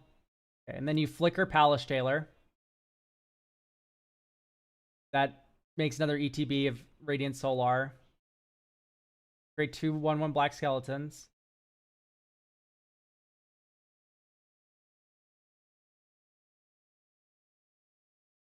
Dude, you can do something so funny with Mavinda. Because it's a free spell, you can go 0 on Flawless and go 1, 2, 3, 4, 5, 6. Oh no, we only have 7 lands. Are you shitting me? No, we have 8. You can Mavinda back our Flawless maneuver. That's so funny.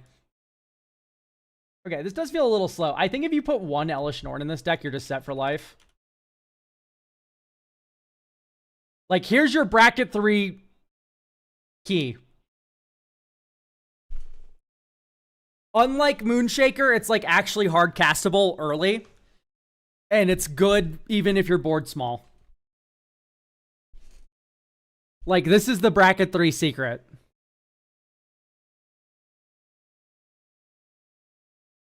I'd maybe also consider a Voice of Victory. I am just a big fan of this card. It works well with anthems. That's the thought.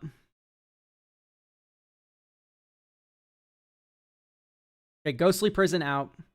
Once again, this Kami loop that we just put in is a lot better than that. Far Traveler. How do I submit my deck for you to look at? So you can do it through the coffee. I'll link it there.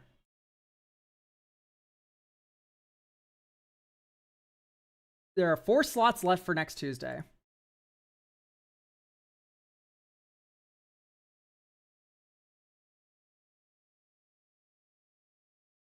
So,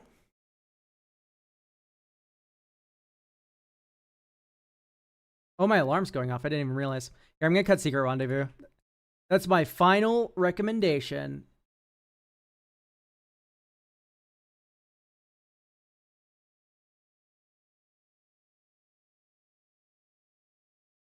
The one thing is like, it is a little cute to think about, like another protection spell, like the draw 2 one, but I think this deck is just fine.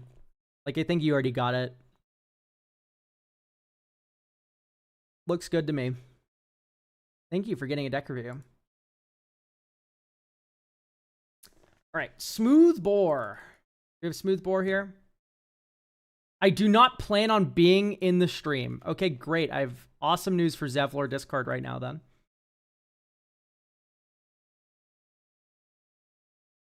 I misread that earlier. I thought it was, I do plan on being in the stream, which is the exact opposite of what was said.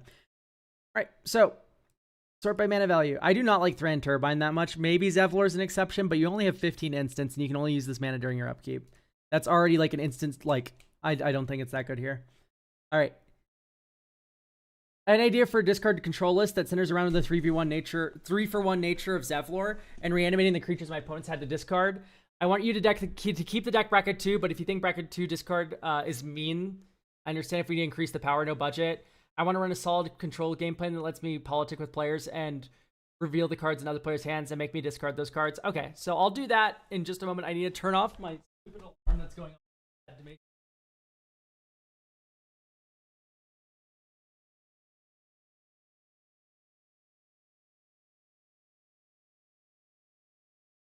All right. So, 1. What the fuck is Flick a Coin doing in here? Dude, it's 5 mana draw 3 with Zevlor. Take it seriously. But like, no, this sucks, right? Oh, you make a treasure token, though. So it's 2 mana draw 3 with Zevlor in play. That's just, like, not that good. Like, right? Am I going crazy? It's like, if I have my 4 mana must kill commander in play and enough mana to then flick a coin, instead of doing all the cool shit my deck does, I'm going to make 3 treasure tokens. Why is it only 1 damage? Because it does more things than the 1 damage. I don't like that.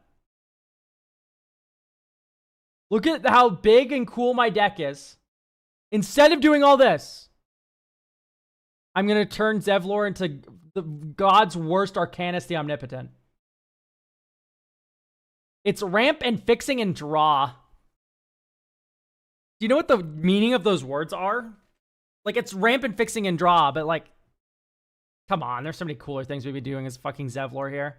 Okay, I don't like Training Grounds that much. It reduces Zevlor's ability by 1. I like the Crypto Trilobite and Omen Hawker, though. This is the kind of ramp I like. Goblin Electromancer. I like this more for, like, Storm decks. And I don't know if that's us. I don't think we're storming. Oh, wait, no, that one's Magecraft. That one's actually cool.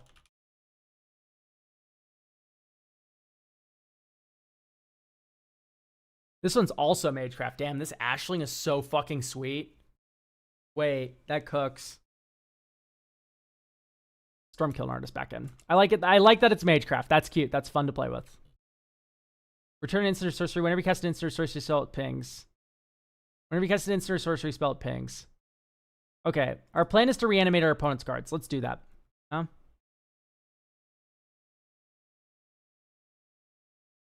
Marchesa.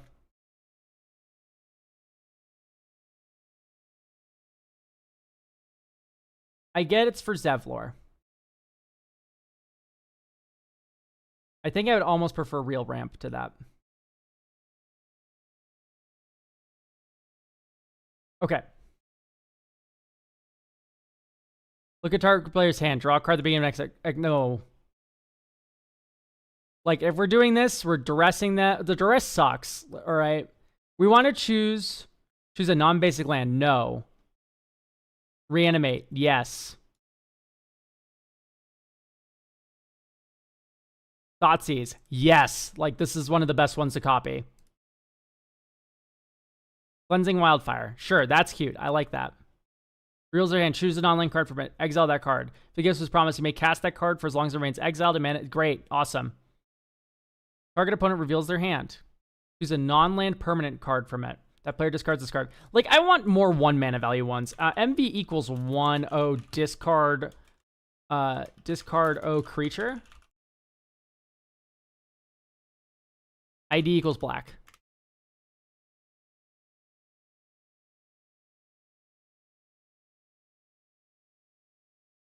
Despise. Target opponent reveals their hand. You choose a creature or planeswalker. That player discards that card. This is the kind of things I want. Artifact or creature. Right?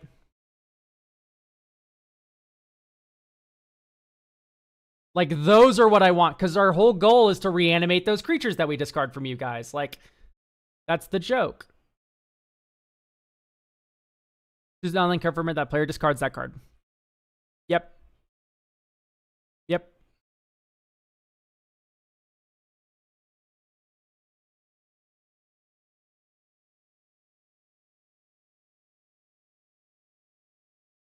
Like, that's funny.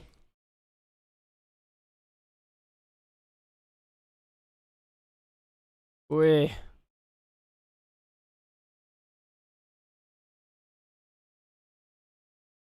I know you have to target an opponent.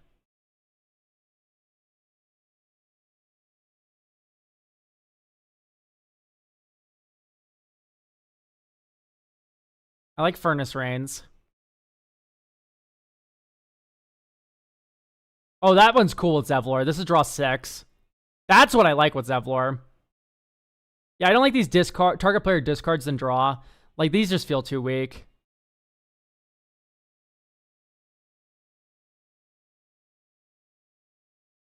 Okay, this is fun. Like, spin into, like, yeah, no, like, what about bribery? Like, is there any reason we're not on bribery here? Search target opponent's library for a creature card and put that card on the battlefield under your control. You do that 3 times. That's funny.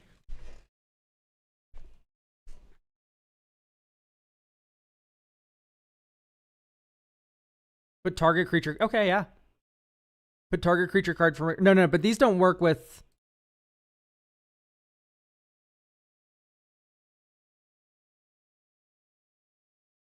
Yeah. So, I know Breach is like kind of something cool. I'm going to remove an island for a Sunken Citadel. No. What's it called? It's the Palace. Sunken Palace.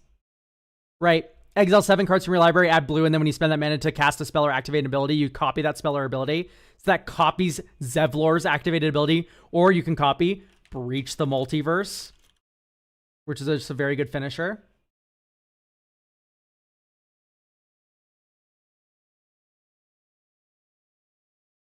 Yeah, I don't like these things that where your opponents pick the card they discard. I like Kolaghan's Command, though. Targets a single opponent. Kolaghan's Command doesn't work. It's only single.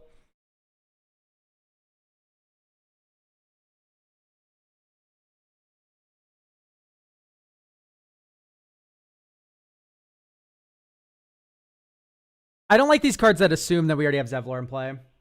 Master of Mimicry.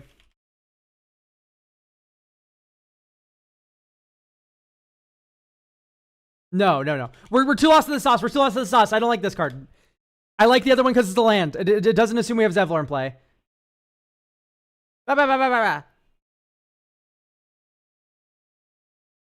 No. Zevlor doesn't trigger on when you target their spells. Targets a single opponent or a single permanent opponent controls this turn. Like, it's only when you target an opponent or a permanent they control. Okay, so, target player graveyard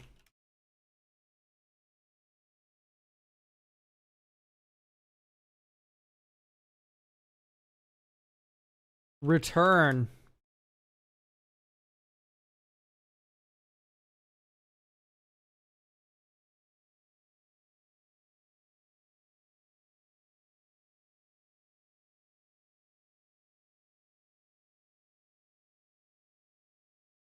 creature.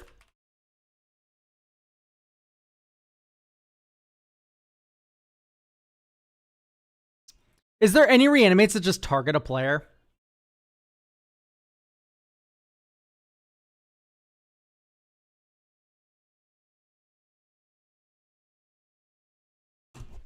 Torrent of Souls! Wait, does this work? I don't think you know what I'm asking, Matthew Green. I'm looking for a reanimation spell, not a Grave Exile spell. Crypt Incursion is not what I'm talking about. Return up to one target creature card from a graveyard if black was spent, and then creatures target player controls get... Does that count? Okay, when we say that only targets a single opponent, do we mean that the only target is a single opponent? Or that the spell itself only has a single target, and that, or rather, that single target's an opponent?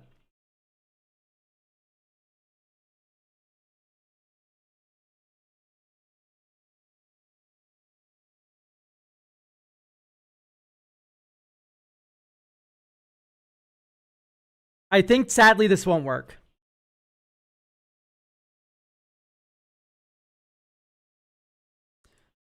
Notably, an instant with multiple targets will not cause the delayed ability to trigger.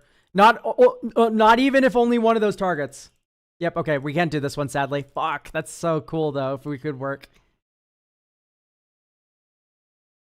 Targeting a graveyard counts, right? No, you need to target an opponent and put a card into play. Right, that's why we're running... So sadly, there's, like, yeah, bribery works, but, like, and Telemann performance, but, like, nothing else works, sadly.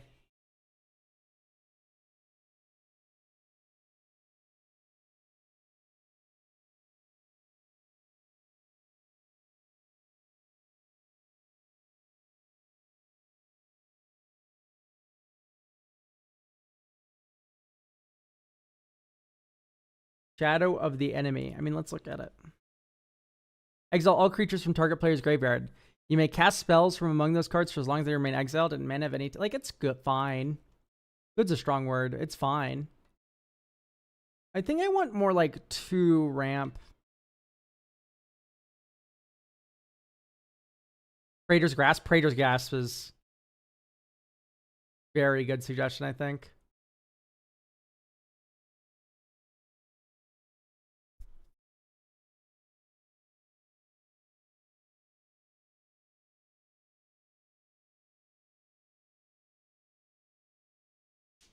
Will you review 3 decks today? I'm reviewing 6 today.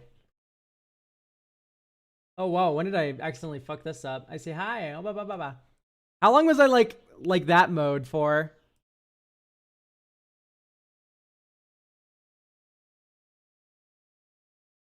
I didn't even notice. 30-ish? Oh my god, guys. That wasn't normal. For Ultimatum? Forever. Jesus Christ. We're not running cards like Peak right now. I wouldn't run cards like Peak. I don't like looking at their... Like, this makes sense to me. But, like, Peak, that costs mana. This is 100% less mana.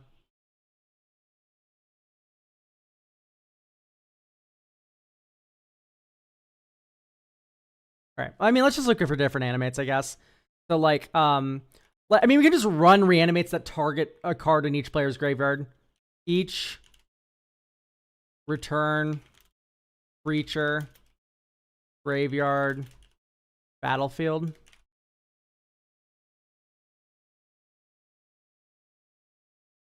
Player.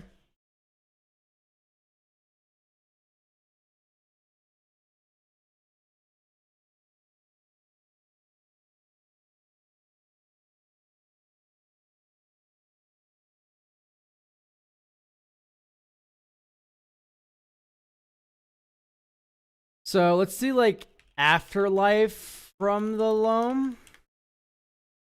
Acquire is fine, but it kind of implies that someone has Bolus the Citadel in their deck, because I can't think of a single artifact I'm so excited for besides that. Visions of Dread. Target opponent puts a creature card of their choice from their graveyard on the battlefield under your control. This is literally, like, almost perfect. Let's run Cormella now. I think Cormella in the 99 of this deck would be pretty good. We've added enough big instants and sorceries that I feel good about it. Plus, it also encourages you to do the right thing and play Zevlor on turn 5 with a backup instant speed spell. Speaking of which, let's run an offer you can't refuse.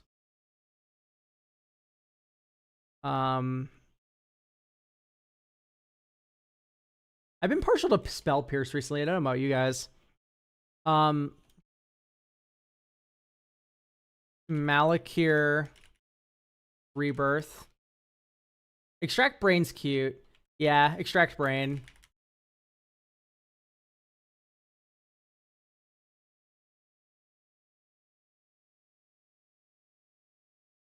What about Exhume? Exhume does not work how you think it does.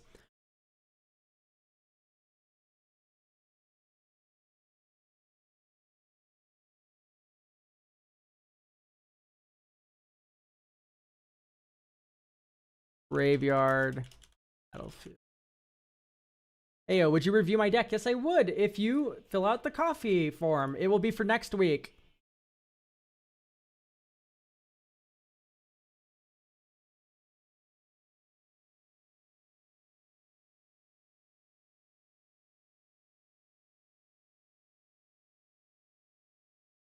Whoa, bingo in the YouTube chat with the shut up F slur. That's crazy. You're banned forever.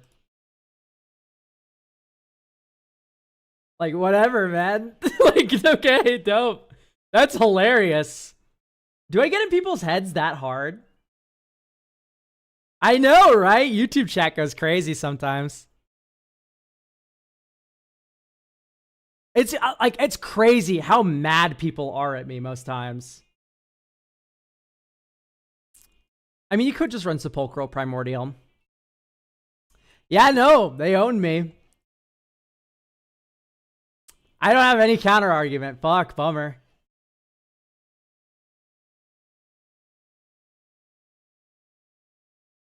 Now, don't be mean to YouTube chat. YouTube chat's pretty normal most of the time.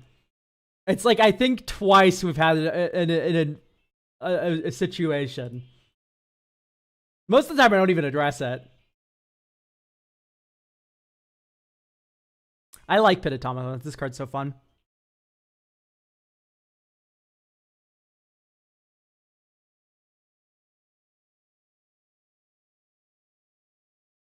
And now you're spamming. That's crazy.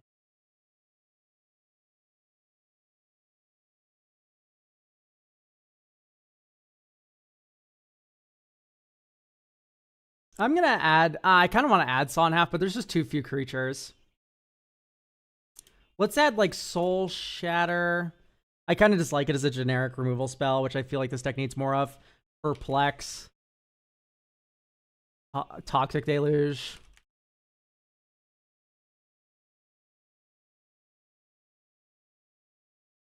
Right, I like Perplex Toxic Deluge because this is just a good counter spell.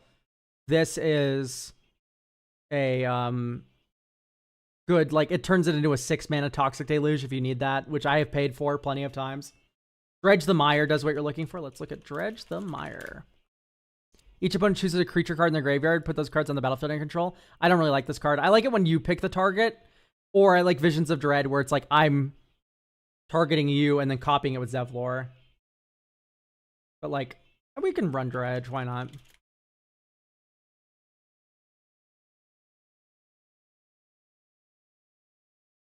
Dance board to help cast the big spells. I'm fine.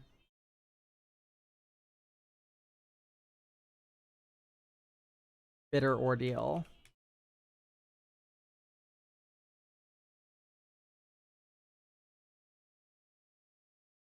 What the fuck are you on? Recommending me this? What can I? What's going through your head? Can I ask? Like, what when you recommend Bitter Ordeal? It's fire. I think you're... I'm not going to even say anything.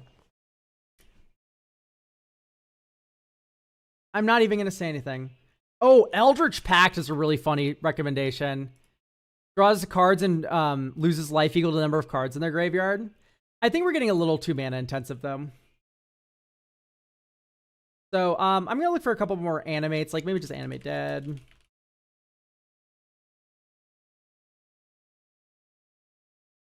And then you can run Muddle the Mixture to find it. And then a couple more ramp spells. Let's just do like the talismans. Is Hymn to Torok too random? No, I think it's actually kind of fun. We can add him after the talismans. Talisman of Creativity, Talisman of Dominance, Talisman of Indulgence. Oh my gosh, this guy just keeps going back. He's making alt accounts to spam in YouTube chat. That's so crazy.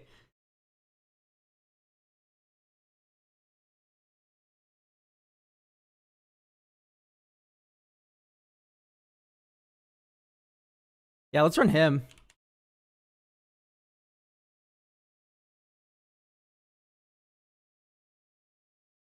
Illegal him to Torok. No, him to Torok.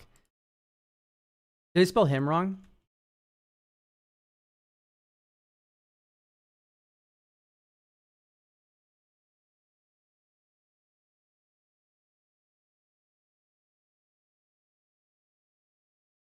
Am I stupid? Him too.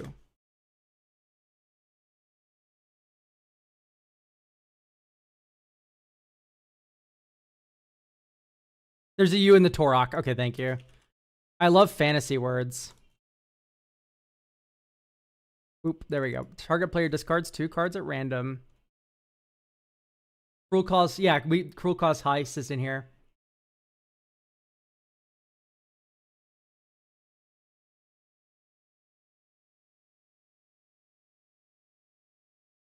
Can Relic of Storm be good here? Yeah, actually, it would probably be pretty good.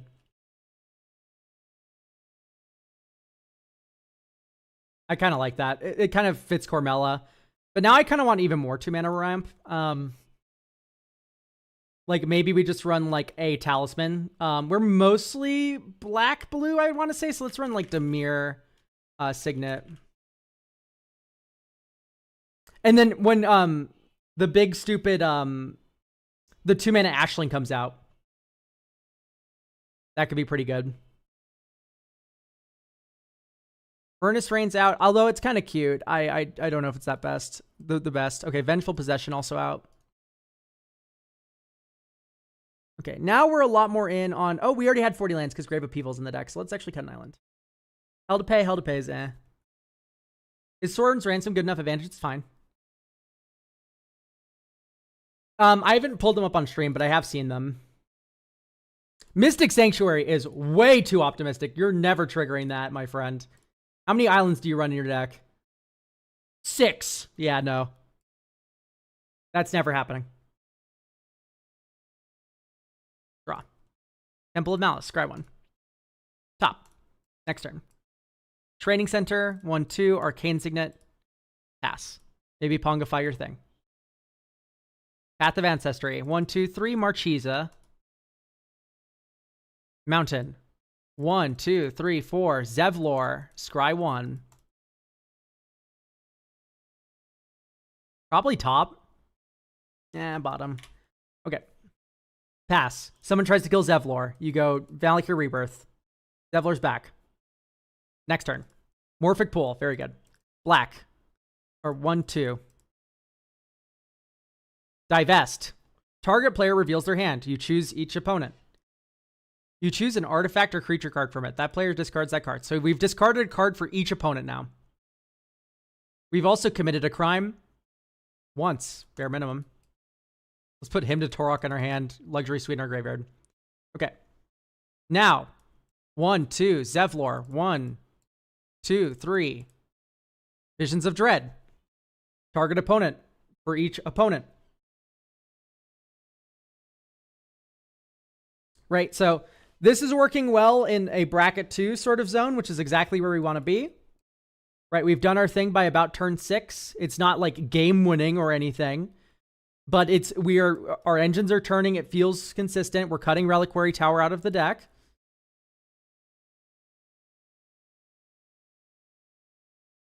We're like Alluring Revealed.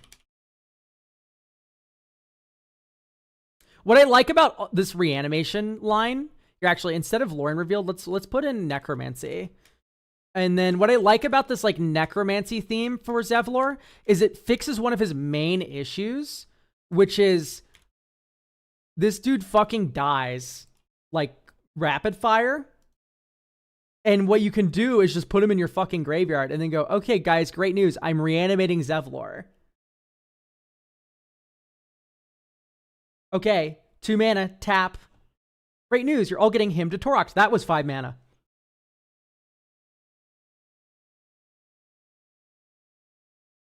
Now the question is, do you get really greedy and run twinning staff? And I think the answer is no. Pretty obviously not, but okay. I don't like Thunderclap Drake actually. Once again, I like these cards better for a Storm kind of deck. The instants and sorceries cost one less ones. I like those better for Storm.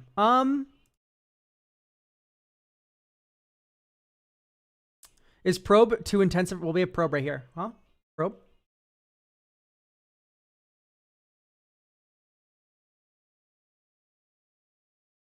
Okay, I don't like Thought Scour. I know it targets a player, so you target all your... But I don't like it that much. Actually, no. Thought Scour makes sense. Because we do have a Delve spell in here. I actually kind of like it in hindsight, because we have Afterlife from the Loam.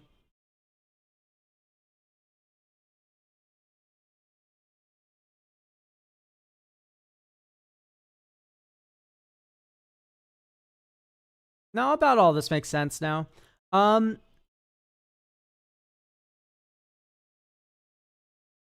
Probably Emperor Palamecia out.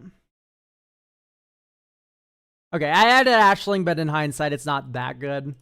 Let's add, like, Mizium Mortars, which works with or without Zevlor.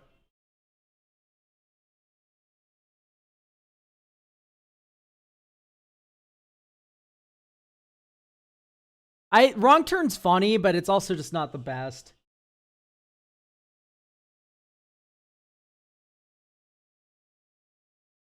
Abyssal Harvester is too lost in the sauce in my mind.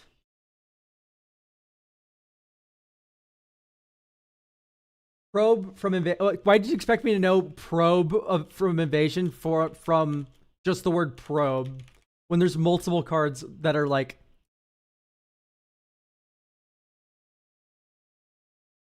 Oh, set.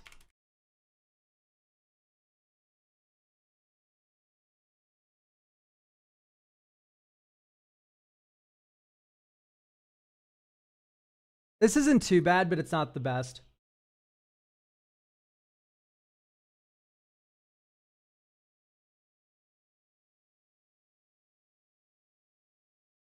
Artifact from that plate? No, I'd rather run Acquire.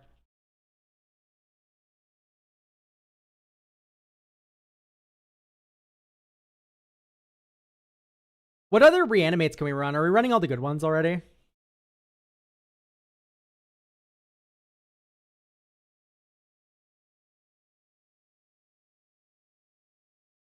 Dance of the Dead? Nah, that's too janky. I just don't like that card for an actual reanimator deck.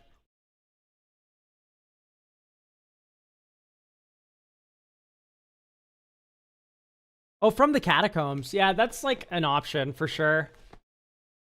Venturing into the dungeon isn't too crazy.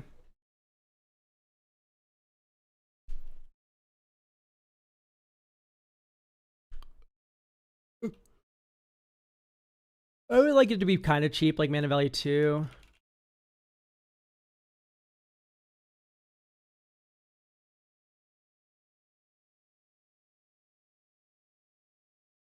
Rush of Dread. That doesn't do what I asked. I'm pretty sure.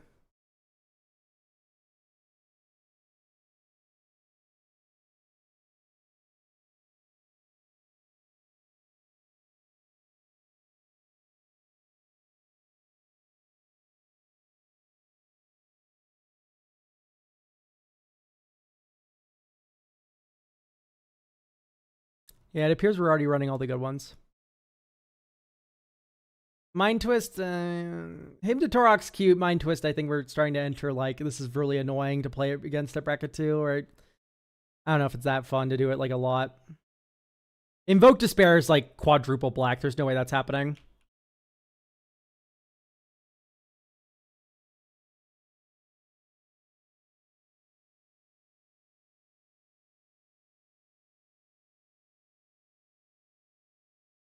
Yeah, Sudden Spoiling isn't bad, but isn't that good either?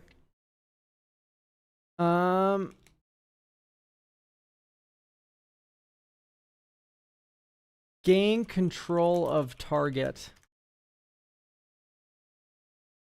Like, we had the red ones before. Like, let's just run one blue one that's, like, really good.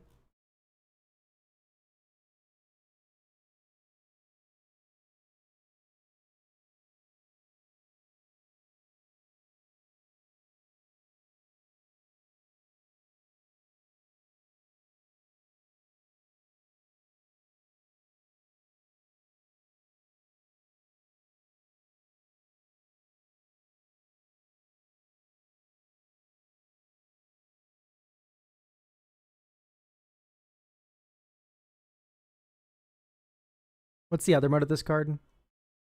Prevail through them, return a creature from your graveyard to the battlefield. Hmm.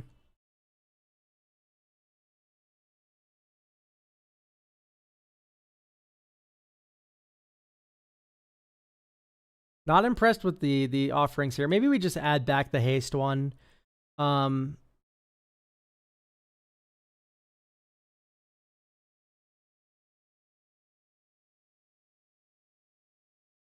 Furnace Rains.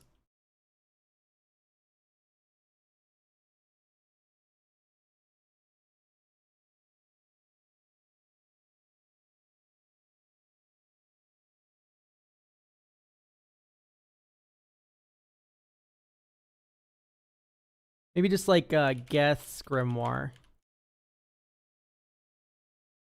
Whenever an opponent stops having fun, you have fun. We have a lot of discard going on, so. No, I'm not adding Kev. That's last word.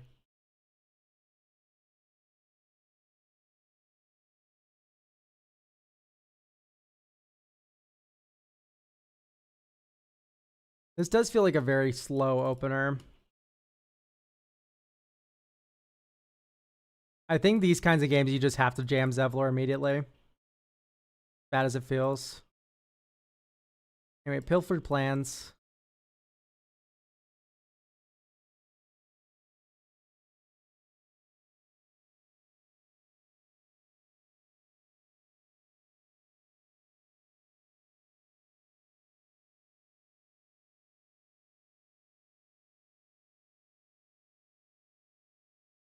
Geth's Grimoire.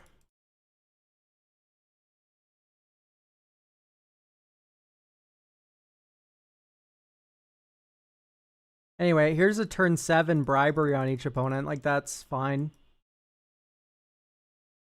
In a vacuum, which means slower, but... Dreams of Steel and Oil can replace one of the discard spells. No, it cannot! Dreams of Steel and Oil exiles. This is meant to reanimate the things that our opponents discard. And when you exile them, you can't reanimate them. Slave to Bolus.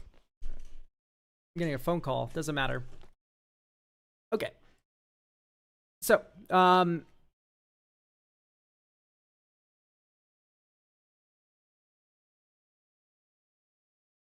think this deck's done.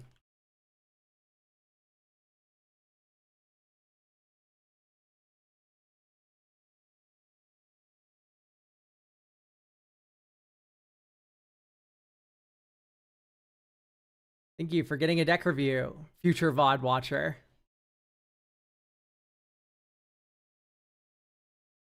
Next up is Phoenix. With the Galarb. Do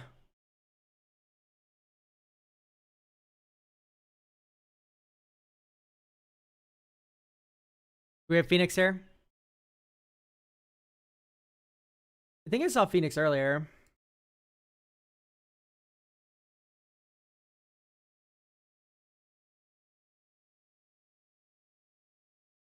Let's give Phoenix a second to come back, I guess, and then do this one instead. Brett, do it and I'll watch later.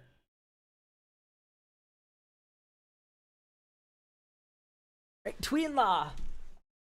Moon and Ocean.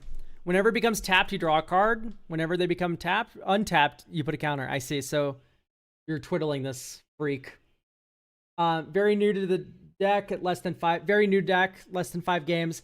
Game plan is to tap and untap the fish, creating a big threat, and then drawing through as many cards as possible. No restrictions. Let's tune it up to be as strong as possible. Okay. I've added a lot of cards to the Mox field. Considering section, what swaps need to be made or removed from considering. Okay, so. Oh, you are here, Brett. Hello. So, like, I love the mind over matter. Discard a card. So you tap, you draw a card. Then you can untap it. I think you need like a Teferi's Ageless Insight effect, as sad as it sounds, because I really don't like Teferi's Ageless Insight as a card. I really don't like Unstoppable Plan, though. So here's my thought. We can get a couple combos going.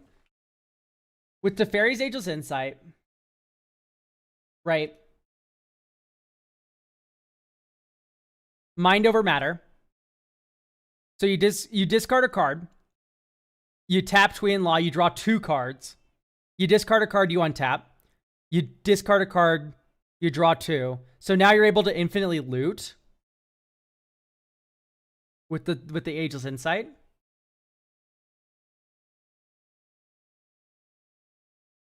And then as far as this one goes, tap an untapped creature you control. There's a lot of things that say whenever you draw a card, you make a token, right?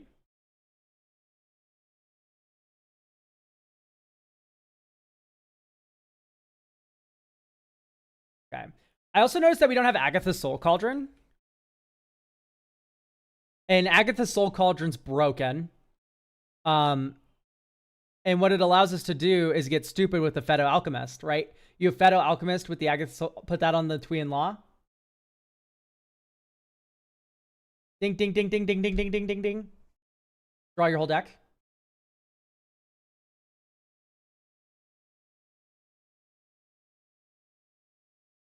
Are you drawing a lot in enemy turns? I don't think so. I don't like Tolarian Kraken. Let's make this deck as strong as possible. To me, reads as Tolarian Kraken isn't even considering. Tap or untap. Okay. I think we're getting a little too cute with all the twiddlers. I think we can be rocking out with better ones like Vizier. I like Fate Stitcher. I even like Nimbleclaw Adept, right?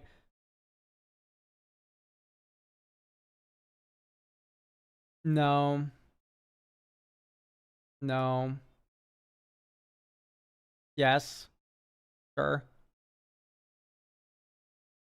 Okay. Please, before anything, please add Born Upon a Wind or win on top of Orcish Bowmasters.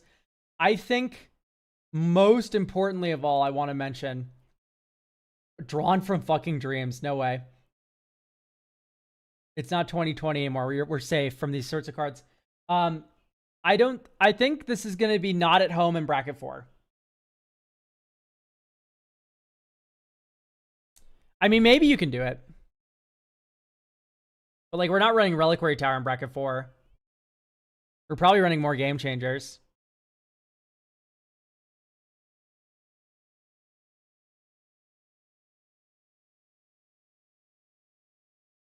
Okay, I don't know if I like these auras. I know why they're here. It's just like...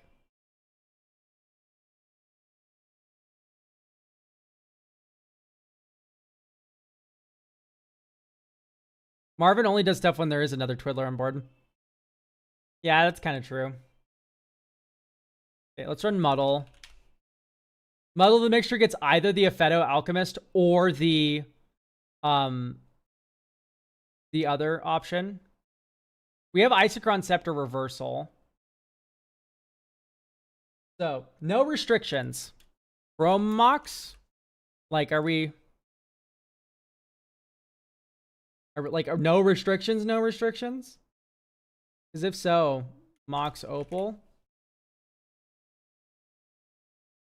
Mox Diamond. Like, is this what we're talking about when we say no restrictions? Because we can go bracket 4 with this. In fact, it's probably a pretty good idea too. I know I said it wouldn't work, but maybe it could. If we go like blisteringly fast high tide combo.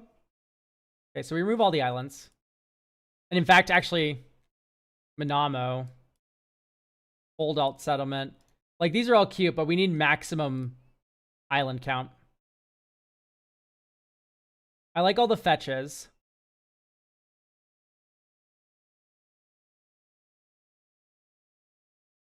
That actually get like, we don't have high blue permanent count. Ottawar is a spell. So, I don't like Mazavith. Okay, so, snow-covered island.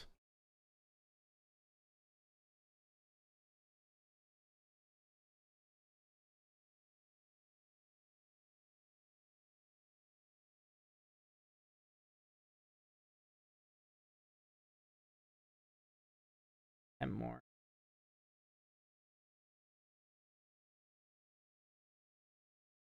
So, 31 snow-covered islands. High tide. right? We need a lot of mana to get this combo going, so let's not fuck around. High Tide, let's put Snapcaster in. I think Snapcaster is going to be fun. Snapcaster, High Mage, Spell Seeker. Force of Will. Homunculus Horde, no. Whenever you draw a card, counter. Or creature. Token. Is there something that just like guilt-free makes creature tokens whenever you draw cards?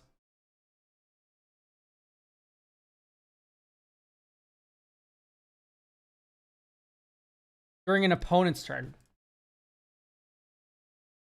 You could draw your whole... Why keep Tidal Force? I don't even know what you're talking about. Oh, no. I honestly thought that was Tidespout Tyrant.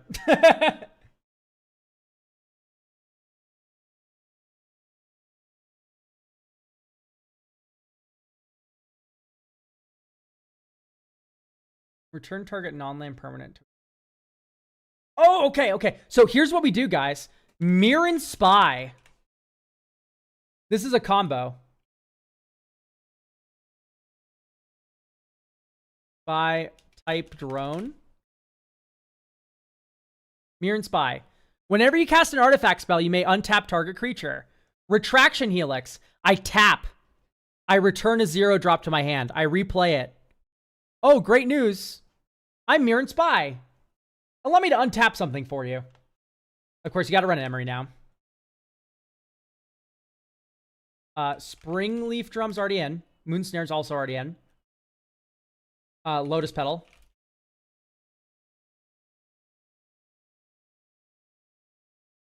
Yeah. So the reason why I put snow-covered islands in is because of that artifact, Extraplanar Lens. So, Extraplanar Lens, right? You exile one of your snow-covered islands. Now, all snow-covered islands tap for 2 mana. Frantic Search is already in, right? Nope. Snap.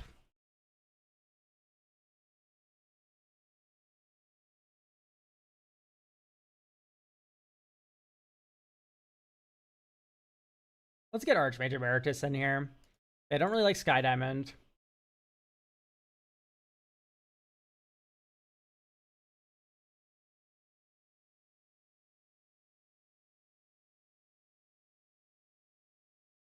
Okay. So.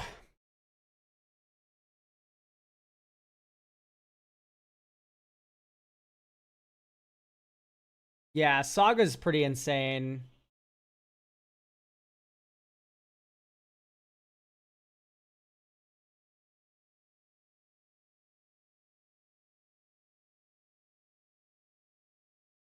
I don't know about Intuition. There's got to be better cards than Magic Dampener, right? Dude, this gets plays it in Vivi.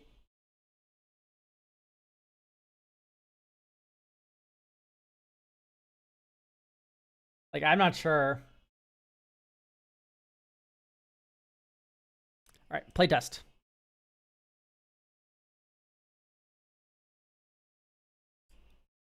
Yeah, we have Muddle in already, right? Yeah, we do. All right, I'm keeping this.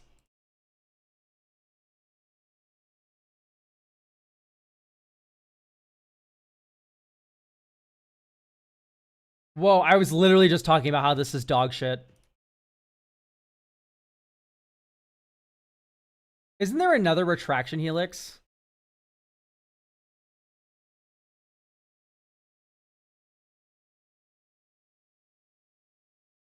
Vanishing Knack. Yeah, there's literally just another one of those. There's literally 2 of them. Okay, Blue Sun Zenith's a little expensive, I think. As much as I love the card. 1,000-Year Elixir's a little slow. Little slow. Little slow. Little slow. Little slow.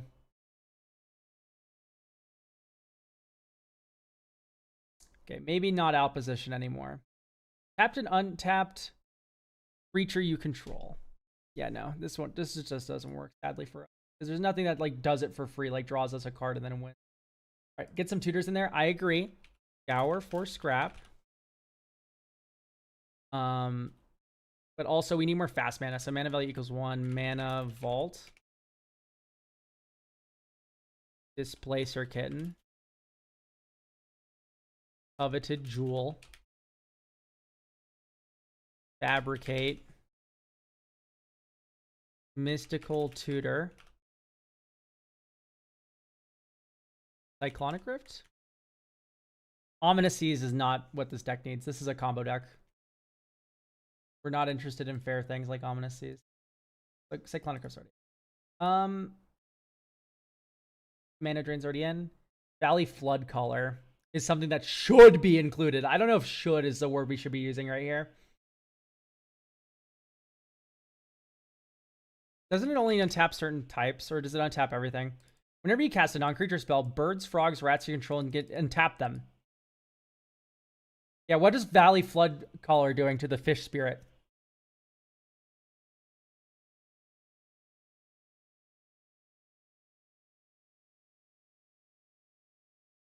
Combos with Knack on its own. And it gives stuff flash. Oh, nice. It gives our 4 sorceries flash. Like, why aren't we running Rona then? Well, Rona's blue-black. That's why we're not running Rona. Tidespout, Tyrant, and Hullbreaker Horror. I think Hullbreaker is what I want to add instead. It has a higher card quality than the other one. And artifacts. Okay, that's not the worst thing ever, but still, I think Hullbreaker's better. Okay, discard. This hand's a little too slow. This is keepable. Draw. Island. Island. Sapphire Medallion. Archmage Emeritus.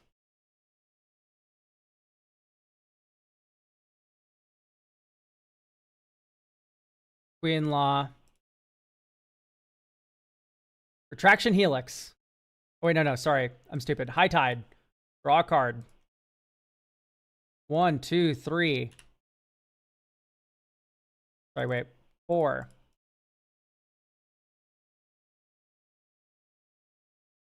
Draw 2. Then discard 2.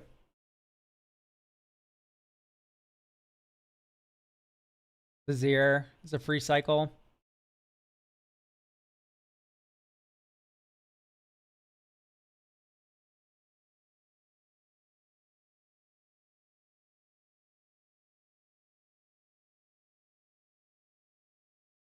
Scour for scrap. I don't think we have one in our graveyard now. All right. View library. Oh, that only costs 3. Type artifact. Love the newer viewer, but love the podcast and your videos. I'm just curious, do you play any Pauper EDH? I have one video about a Pauper EDH deck, but I don't really play in paper now. Let's get... You get extra planar.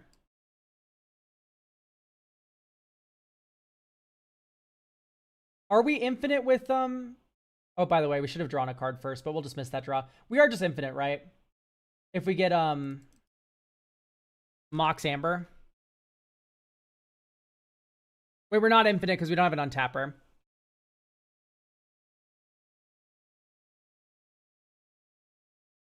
So I think we do get Mox Amber. No. Let's get the extra.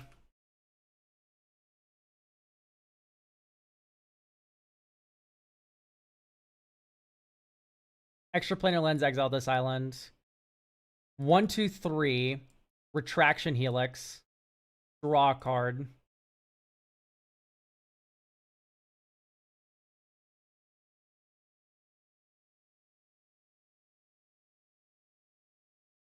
One, 2, 3, 4. Or be 1, 2, 3. The Fairy's Angel's Insight. Return something. Draw 2. Next turn, put a counter. 1, 2, 3, 4, 5, 6. Draw 3 cards. There's Fate Stitcher. Okay, these have felt kind of dead. I don't really like the Nimble Claw Adept. It's too slow. I wish I liked it. I do like that card a lot as a design, but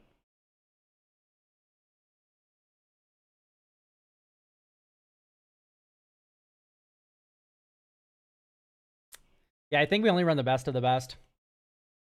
Okay, so there's the shock from Retriever. Whenever you cast a spell during your turn, untap target creature. Those 2 auras. What 2 auras? Drift of Phantasm, because blue sucks at tutor those 2 auras. What 2 auras are we running?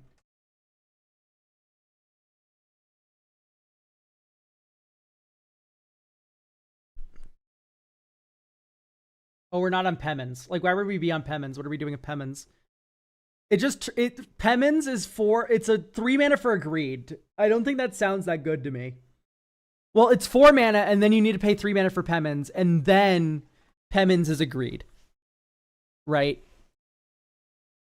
Or like, with one of the untappers, it's a combo. I don't know. I don't like the card quality of Pemmons Aura by itself. That's my major issue.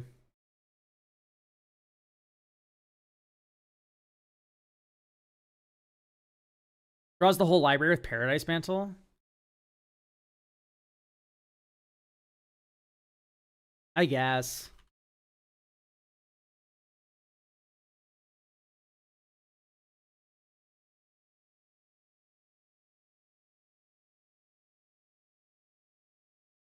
Yeah, we can do Drift. And then there's also the other one. Read from the real. Yeah, okay, I can see the gist. We just go down a land. Probably Urza Saga, honestly. Wait, just. I would keep this hand.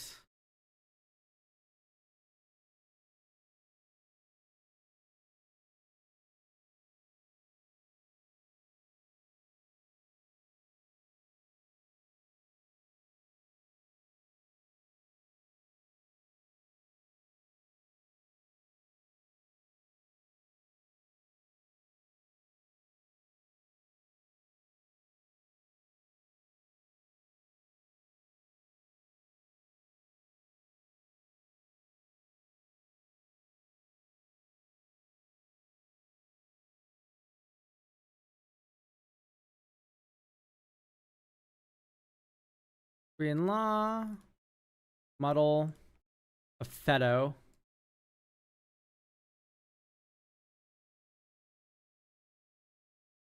Dink Dink. A Feto.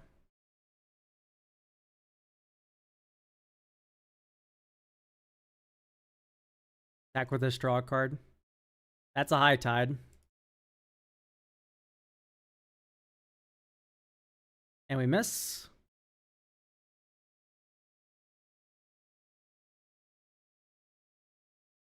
Back with this again, draw. Okay, we hit 3 islands in a row. That's fucking a bummer, dude. Relic of Legends. No. Relic of Legends is a 3-drop. That's very expensive. Oh,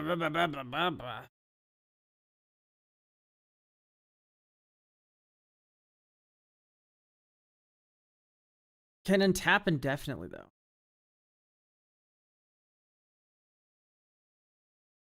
Okay, I'm trying to get the idea here. For 1 pip. Okay, yes, I know. Tapped out of blue. We tap this untaps. Tapped at if we're already infinitely untapping Twee and Law, aren't we already winning the game? I think everything that we have that can untap Twee and Law also simultaneously taps it.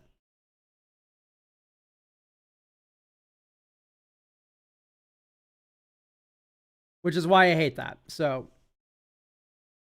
so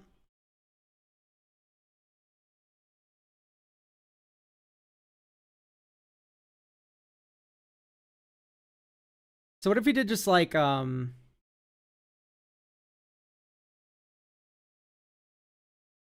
Treasure Cruise, not Treasure Cruise, Dig. There are a number of wizards we want to tutor with step through? No. Like there are wizards in the deck. It's just like this is not a step through speed kind of deck. I wouldn't keep this hand. This is doing nothing fast. Okay, now we're kind of talking. We'll probably consult the star charts soon.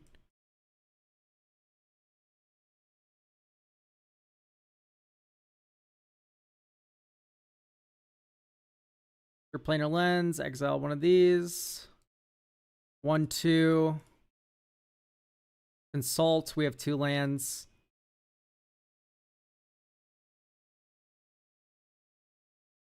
Next turn. It's an island. Emery. Queen Law. Well, our lab man's in our graveyard.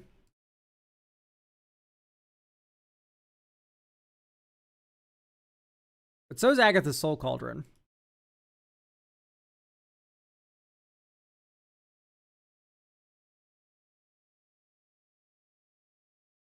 Snap.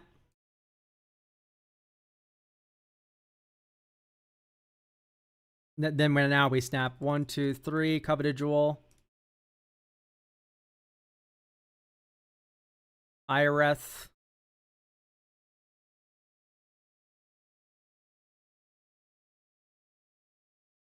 Beto. Why the fuck do we have Stubborn Denial in the deck? Oh, when this untaps you, then you can get Stubborn Denial. No.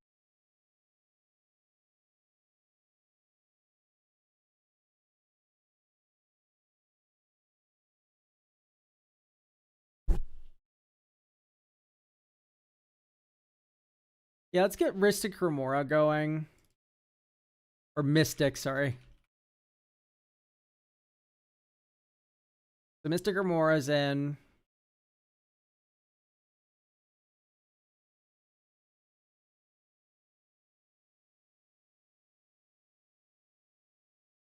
Okay, Psychosis Crawler feels kind of bad. It's just kind of expensive. Do you run like the Archmage of Runes in this deck? I doubt it.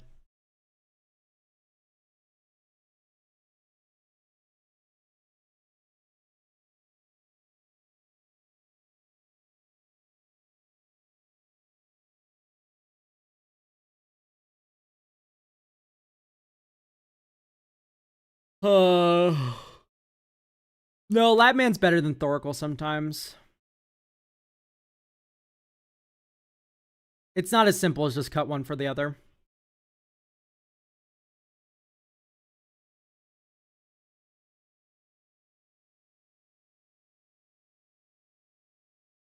Why not both? Because you don't want to draw both. That's the simple answer. The game where we milled it is like literally 1 in a billion. Like, that's fine. It's not 1 in a billion. You know what I mean, though? It's like very rare. And then we can still win if we don't have Labman. Like, it's not impossible to win. Emery is also sus. Are you insane? Emery's one of the best cards in the deck. What are you on? You're insane. Emery, Mirror, and Spy's a combo. Too slow, I am. It's a 1-mana 1/2 that lets you recast artifacts from your graveyard. You are insane.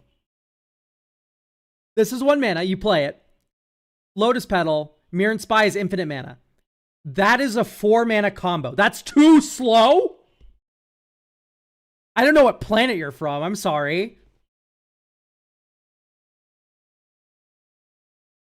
All right. I don't like Archmage of Runes.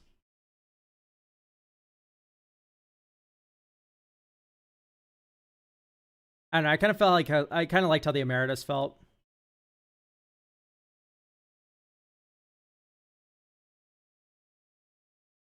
This is not keepable.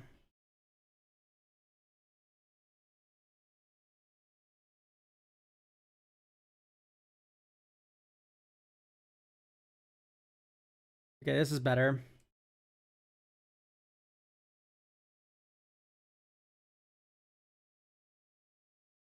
We're shuffling that shit.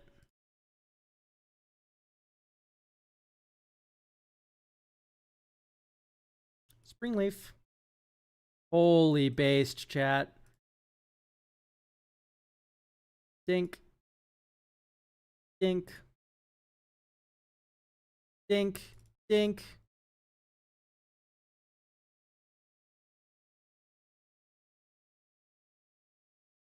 Fabricate. Okay, we win now. Oh no, Mirror and Spy isn't an artifact. Get fucking coveted jewel. Right, that has to be the answer. Okay, wait. Paradise Mantle. No, that doesn't work.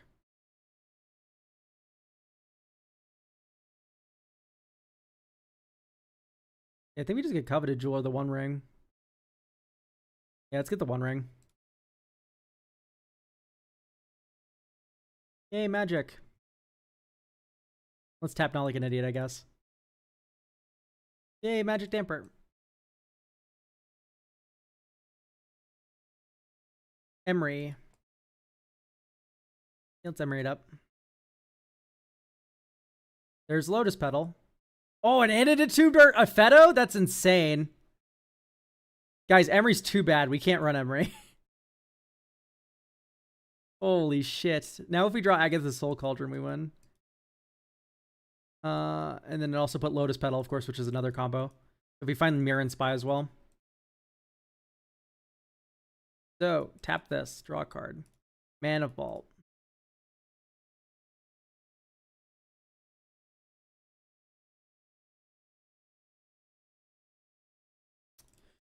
Yeah, okay, I think we just have too many lands. And we want more card flow. Let's do like a Preordain. And,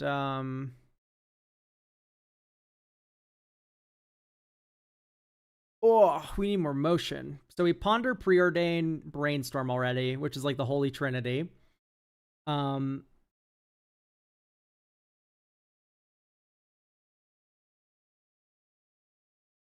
What's the final card we should add here, chat?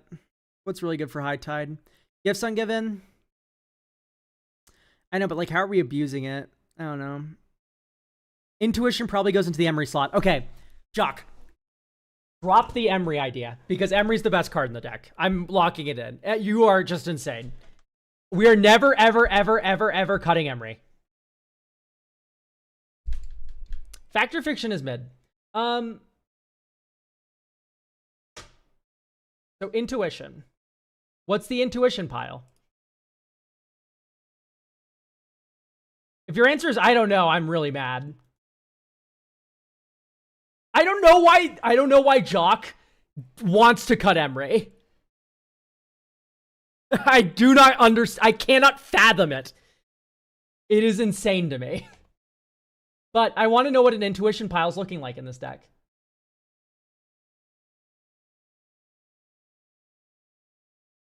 I'm willing to hear out Intuition, but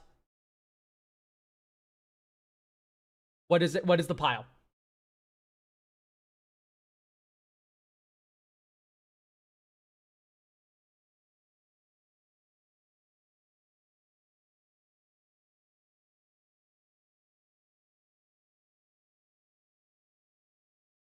Something that regrowths an artifact, Agatha's Soul Cauldron, 2 and tappers.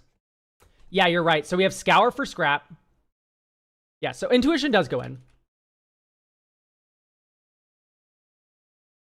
So the pile for Intuition, though, is Scour for scrap, which regrowths an artifact.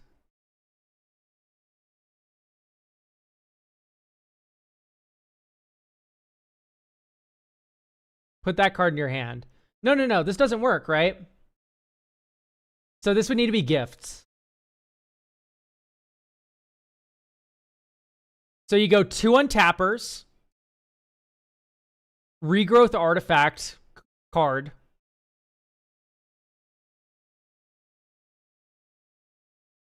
But Afeto's the only one that combos. So I guess you find like Frantic Search. No, actual recall. You'll have to add recall. No, you don't, right? You go Scour for scrap. Okay, Okay, hang on. I'm going to open this up here. Playtest. So, you get Soul Cauldron, Scour for Scrap, a Feto, Frantic. No, this doesn't work. You're right. Because you can just give me a Feto, Frantic, and then I lose.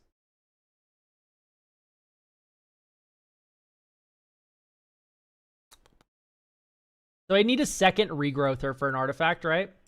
And then this would work. If we had a second effect that brought an artifact back from the graveyard.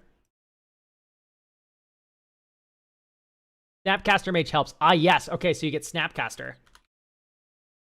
So this is your pile. So, of course, you give me a Feto Snap. And then we lose. Because I don't have a way to discard the Feto. Alright, Emery's your second regrowth. But then don't you just give me Emery? So here's my second regrowth. Okay, you put a Feto Alchemist in my hand. I'm fucking stranded.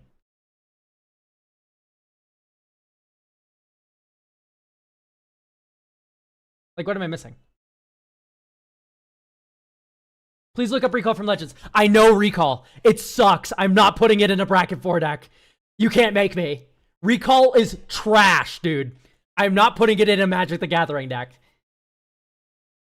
I'm begging you. I am not putting it in. Ral runs it. I don't care what Ral does. Ral, like, it's... The point is the card quality's so abysmal on Recall. It's so bad. It's so bad. It's abysmal. So let's just play test. And I'm gonna let's see. I actually really like this pile. Let's draw. Dink, dink, dink. Moonsnare, Springleaf. Next turn. Otawara. Pass. Flash and Snapcaster. Ponder. Sure, we can just ponder again.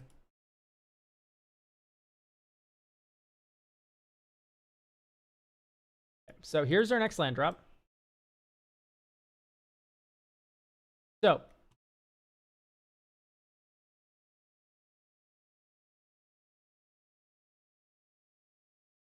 Blue, draw.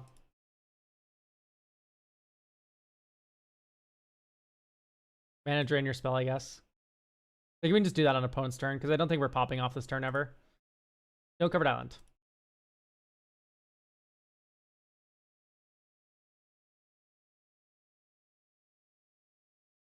Ireth.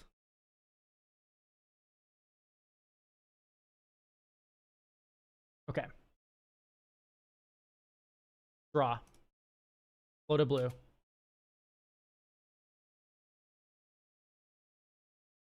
Float a colorless. Draw. Land.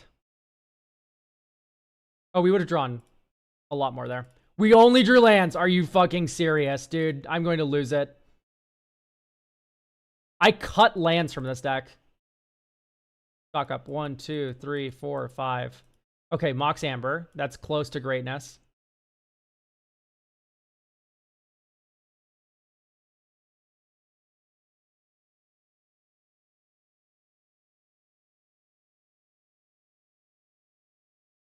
Hullbreaker.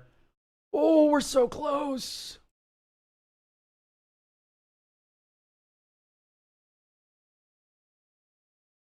Okay, Fierce Guardianship something. Not free, can't refuse something. Next turn. Okay. 1, 2, 3, 4, 5, 6, 7. Amber.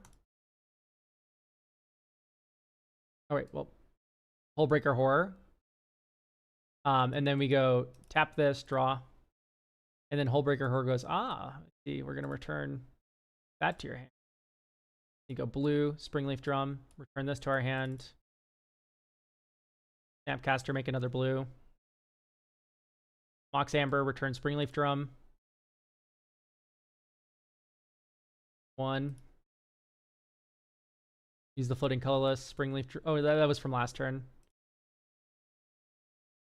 I think that was me tapping the Snapcaster. So we don't actually have this mana. Anyway, return this after tapping it for blue. Draw. Draw. For gift piles, get Vizier.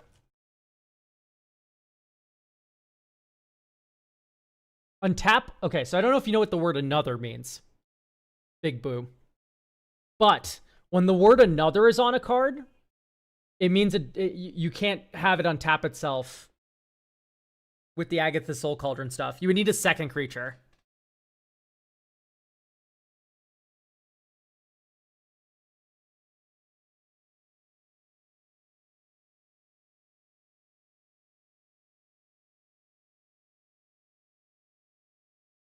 But like, it can be Fate Stitcher. Wait, so hang on. Maybe the gifts pile is Fate Stitcher, Vizier, Agatha's Scour. Right, this works. This works, right, chat?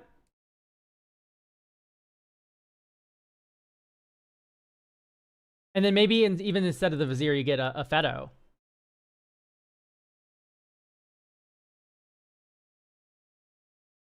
No, it needs to be Vizier for this pile. So, what are you putting in my hand with the gifts I'm given?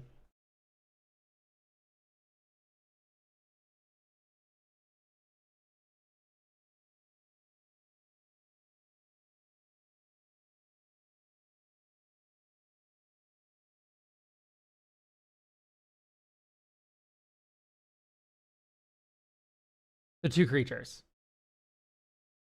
Oh yeah, no, yeah, so this doesn't quite work. Bummer. No, you're just right.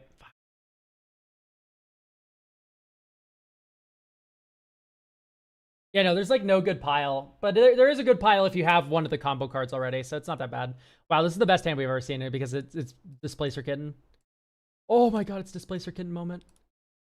Oh, it's time for the kitten. Okay, Archmage of Runes. I know I was super hype about the kitten, but let's give it a second. Draw. Emin's Aura. That kind of sucks.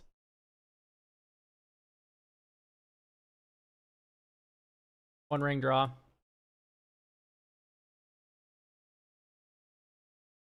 Draw. I would like to draw another one drop, if at all possible.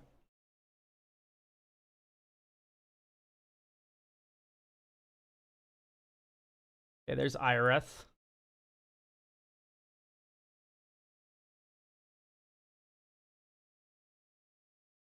Displacer Kitten. 1, 2, 3. Displacer Kitten. Arcane Signet. Flicker the Mana Vault. Blue.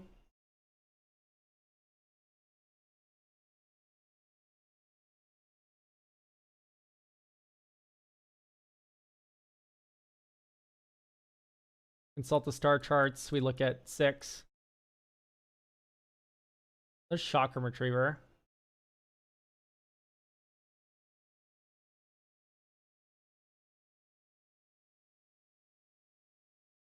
Yeah. Untap the One Ring. Draw. Mamber. Untap Mana Vault.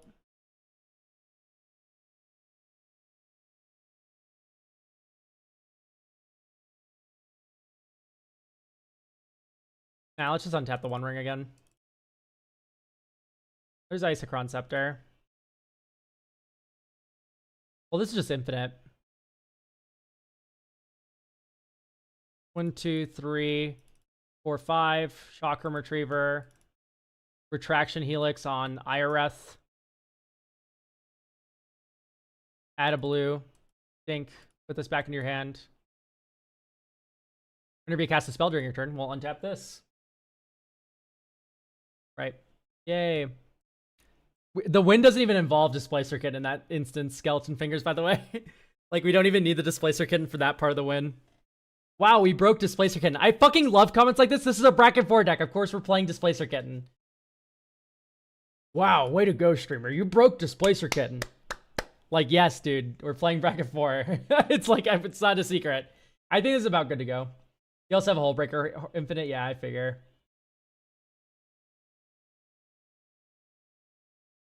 This is about all I have the sanity for, I think, for this deck. Queen-in-Law is very interesting.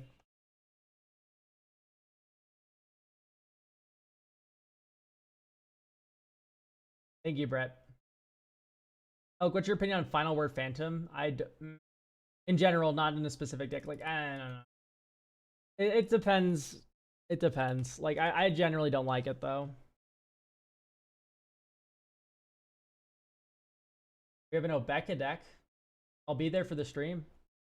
Or is this the person that asked to do it as late as possible? And then we do the Glarb deck instead. Do we have Phoenix here? Is Phoenix back?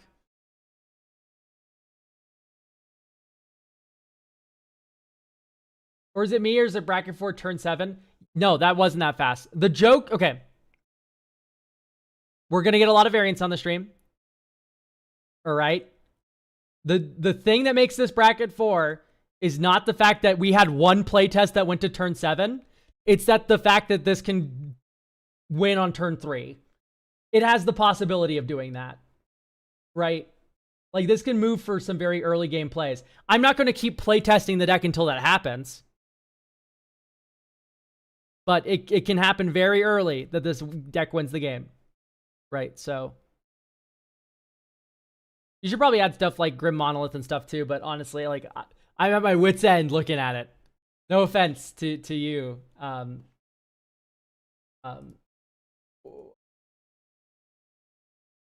are you? I can't find Brett.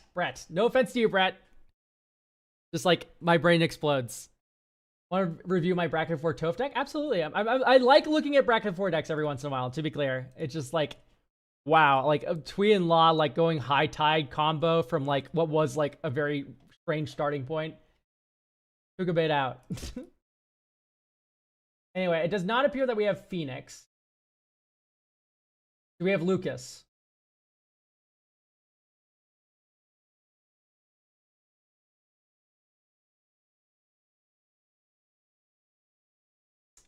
Grain would be better than Twee-in-Law, wouldn't it?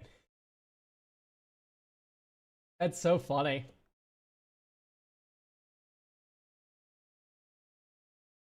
All right. Yes, hello. What's also great about Grand is you can entomb the Opheto from your hand. Oh my god, it's actually so much better. It's crazy. All right, yes, so you are here. Let's do it. All right, Obeka, cheating stuff into play. I've been playing Becky since she was released and love the weird things she makes possible. This deck has gone through multiple... Oh my gosh, why am I so, like, smarmy? Guys, tell me if my expression looks weird and I don't know about it, because it's bound to my arrow keys because I don't have like a stream deck. So like when I press like an arrow key to do something, it's gonna make me look weird. Open all suggestions. My play group doesn't really like 2 or 3 cards infinite, so I'd like to avoid those. Its game plan is to get something nice to copy out, preferably reanimation sneak attack effects, and then copying it with Kiki Jiki. Okay. So here's my opinion. We need I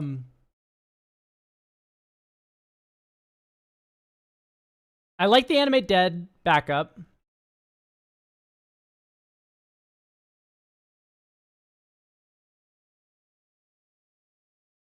I want to be more on red.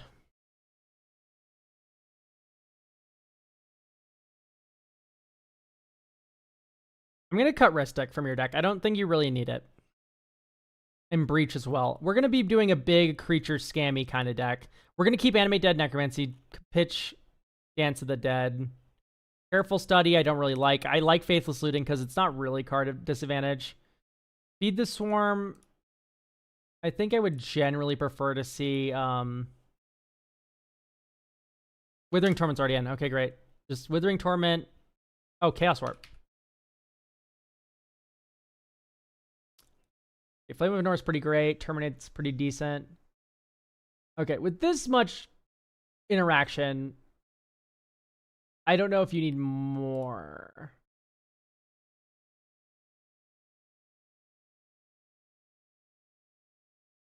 Sundial, of course.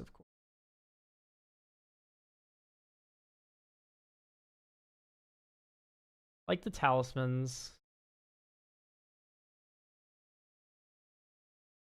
Ideas Unbound. Like, it's Ideas Unbound is cute, but it's blue, draw 3 cards if your commander's in play, right? Like, it's a little weird. We have Saheeli, but we don't have Saheeli combo, so I'm not very interested in that, I think. When it enters, draw 3 cards. Like, these just aren't good targets, in my opinion.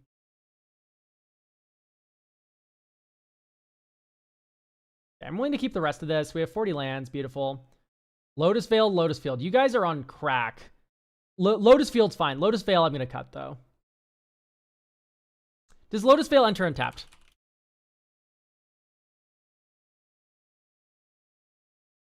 It does enter untapped. Okay, actually, we can keep Lotus Veil and cut Lotus Field. I don't know if I've ever done that before. No. We're not doing any extra turn stuff, I don't think. So we wanted to focus on sneak attack stuff. And for me, what that means is we're going to cut Noxious. And what we're going to do is we're going to put in cards like... Tanic.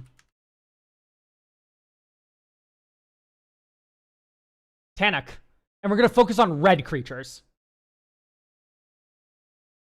Lotus seems weird in a deck like Obeka. Okay, Lotus Veil, you play it. The ETB triggers on the stack. You tap Obeka, you keep it. And then you, like, counter your spell when you try to remove something. And then untap. Like, Lotus Veil is very good with Obeka. Elk, were you to be a creature card, what would your Oracle text be? I have no fucking idea, man. Lotus Veil eroded to a replacement. If this land would enter. Yeah, no, this card's worthless.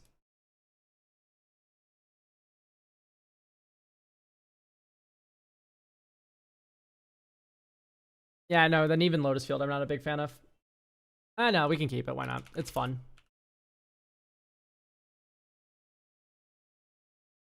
Okay, so we've freed up a lot of room. I want to maximize...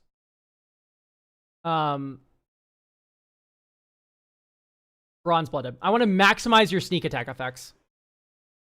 I'm surprised not to see Hellkite. Because you can, for 6 mana, just get Obeka back into play, even if she costs 8. Not Tyrant. Hellkite Courser.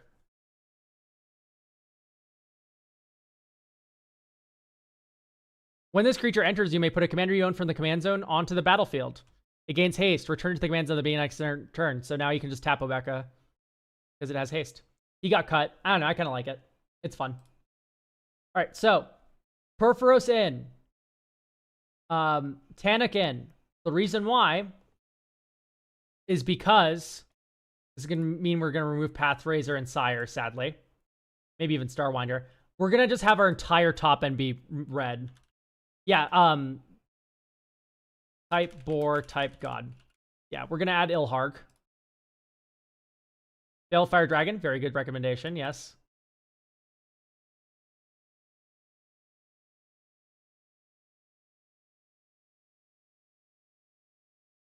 Sort MV, color red.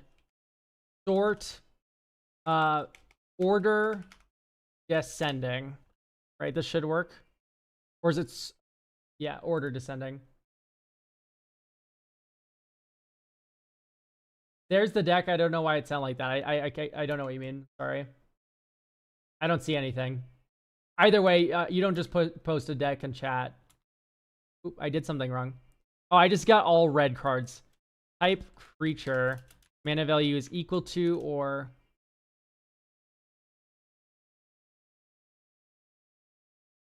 greater than it. Artifact creatures too, yes. Artifact creatures would also work, but let's look at the red ones first. Let's look at 7 or higher. Then where do I put it? Into the coffee. Read the description, actually. For you on YouTube, there's a description on the stream. Read that if you want info for how to get your deck reviewed. Ancient Copper. Ancient Copper's fun. I think we're on a budget? Question mark? Open to all suggestions. So... I mean, Ancient Copper is fun. I do like Blast Furnace Hellkite. When you cast the spell, that doesn't do it. Nicol Bolas! Whenever it does damage, that player discards their hand. Chat.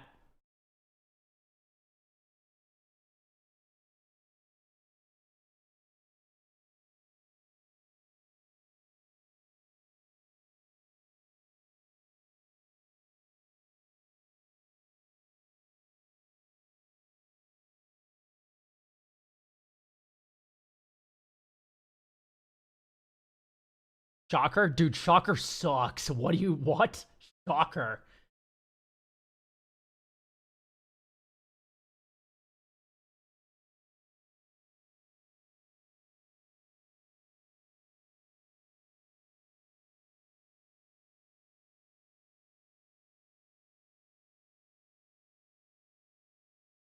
Ovika. Jam Niv in there. Niv isn't an impossibility. Xander. Enters, attacks, dies. That's like perfect sneak attack shit. Is Cavern Horde... We already put it in, yes.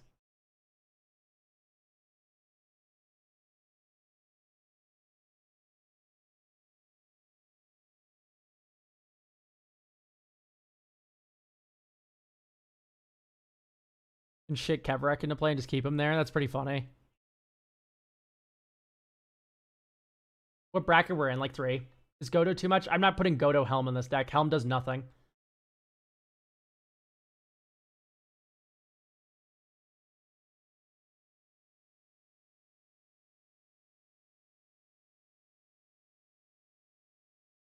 We do like Drakaseth.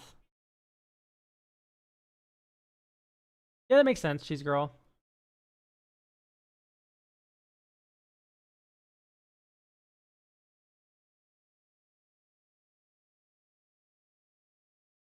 Okay. The Master Multiplied is a backup. Nah, I don't like Master Multiplied. Okay, so type artifact, mana value equal to or greater than like 7. So here I'm expecting to get a lot more objects that are very good. We need to type creature as well. Or MB. There's 91 results, but like the main one is like Sandstone Oracle and stuff. Blightsteel, of course, is really stupid. Here, block this, moron. Inkwell.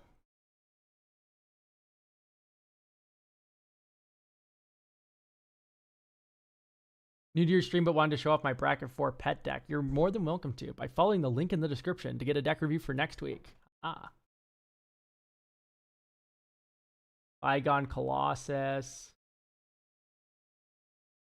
Just like your life total can't. Does Palancron work? Palancron would work. Triplicate Titan makes stuff when it dies. That is true. It does do that. The ball of bossing save for the memes. I like when my cards do stuff like Sandstone Oracle.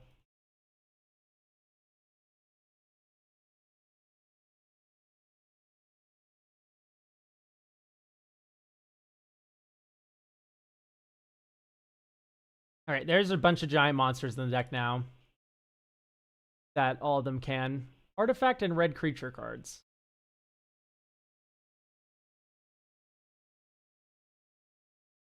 So.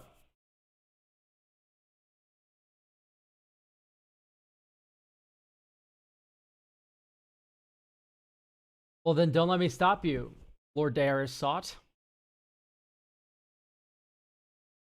So. What to add now?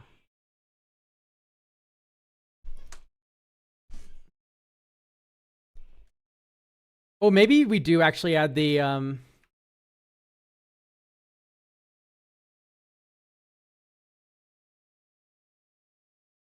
Chancellor the Forge. Right, copying this a bunch is fun. Which is once again the conceit of the deck.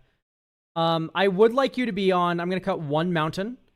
And I'm going to be putting in... Actually, I'm going to add 1 mountain. And then I'm going to cut a Rakdos Carnarium or something. I get that you can, like, tap it with, like, whatever. I would rather run like, Pinnacle Monk. And then, okay, then we get Saw in Half. Which is a loop with Pinnacle Monk. And then it's also really good with all your ETB creatures. And, like, it's really good as well with, like... You know, like, Balefire Dragon, Saw it in half if you don't have Obeka in play, but you still do have the sneak attack. Cut the stupid filter lands, please. No, I like the filter lands.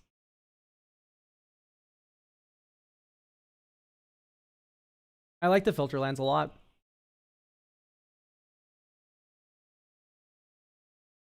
They defy me. Sure, we can cut them if you don't like them.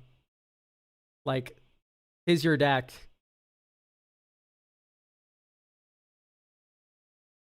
Where's the third one?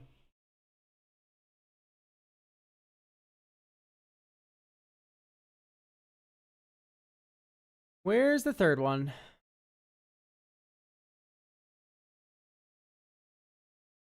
There it is. Raven Cairns. Okay. Rakdos Carnarium. Is Molten Primordial any good? No, I don't really like it in Seek Attack decks because what happens with Molten Primordial is if you cheat it out on turn 3, there's nothing good to steal. All right, so O tag Painland ID equals 2. You just run all the Painlands already? This is the one that people typically leave out. Yeah, like why don't you have Shivan Reef, Sulphur Springs, Underground River? Like they're fine.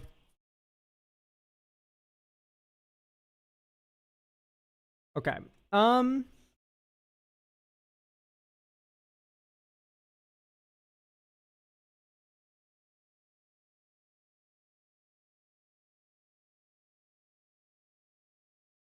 about Combustible? Yeah, Combustible would be fun. In the same vein as Combustible, let's do like Keen Duelist, right?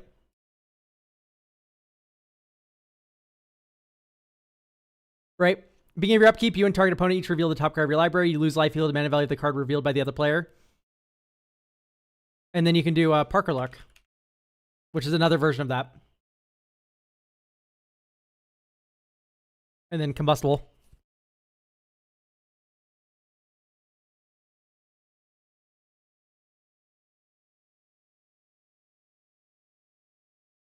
Okay, I'm keeping this. Yeah, unless we control 2 or more basic lands. Good luck in this fucking deck. Maybe we should have played Haggard Mauling. They're tapped, but... Okay, so here... Oh, we started with Chancellor in the 4th in our hand. We have a Goblin. Add token treasure. And then draw 2. Discard 2. Oh, wow. We're cooking here, chat. 1, 2... Animate Dead. Chancellor of the Forge. 2 more Phyrexian Goblins. That's not so bad, everyone thinks.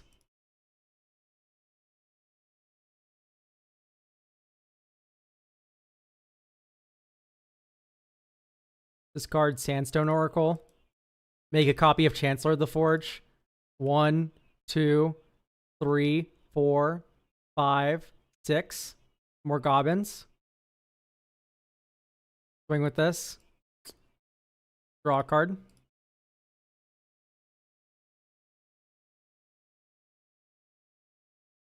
Two or more basic lands.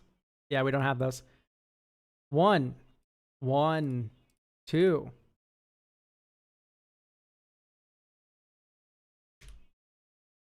So we copy Chancellor of the Forge 2 more times. And then we get to die to Rakdos Charm. Oh, we can copy it 3 more times, actually, if we Sunder a Rupturing Shock. So we get a billion more Chancellors. Like, this looks pretty good, right? They have haste. How many creatures is this? Oh, we blitzed Axis, by the way. Roll Possibility sucks. We're going to be replacing that. So we get... So it's going to be 13 times 2. Then that times 2. Then that times 2. It's going to be 104 creatures. So we're getting 104 Goblin tokens is the answer, right? Because it starts at 13, goes to 26. And they have haste. That's just like part of the deal.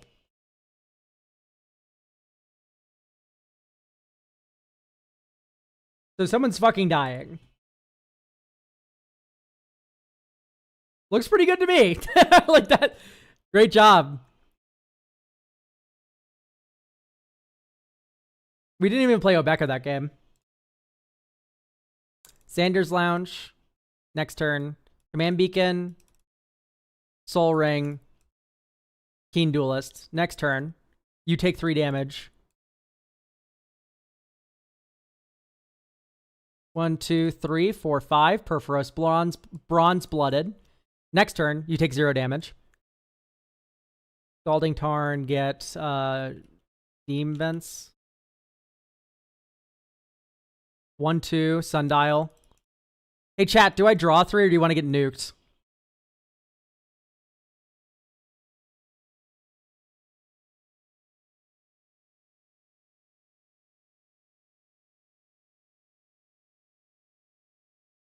Alright, nuke. Nuke it is.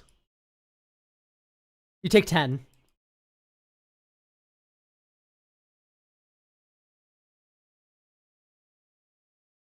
Swing this at you. Might as well just sundial into the turn. Big A, thank you for subbing. Guys, did you know with a Prime sub you can give me free money for Christmas?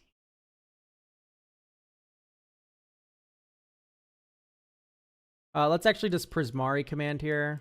Or Expressive Iteration. There's Ilharg.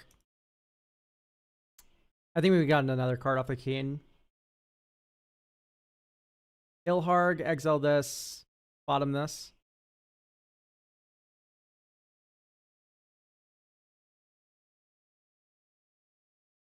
Make a treasure token.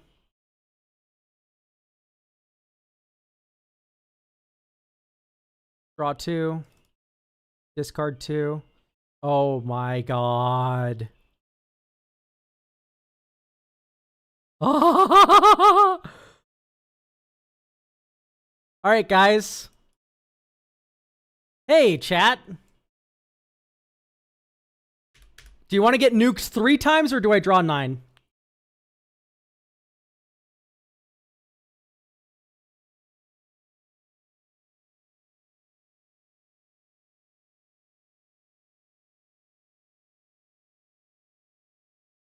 What was that Mickey Mouse laugh? I don't know. Draw Riona after, like, hand-tripping a bunch. Nuke once. You take 5. But then draw 3. Draw 3. Move to discard. Well, I'm attacking you.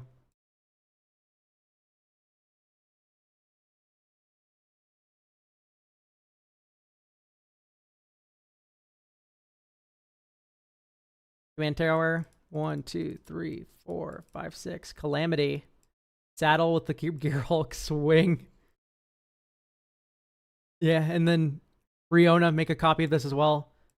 So, 3 nukes, or do I get to draw 9? By the way, it's turn 6.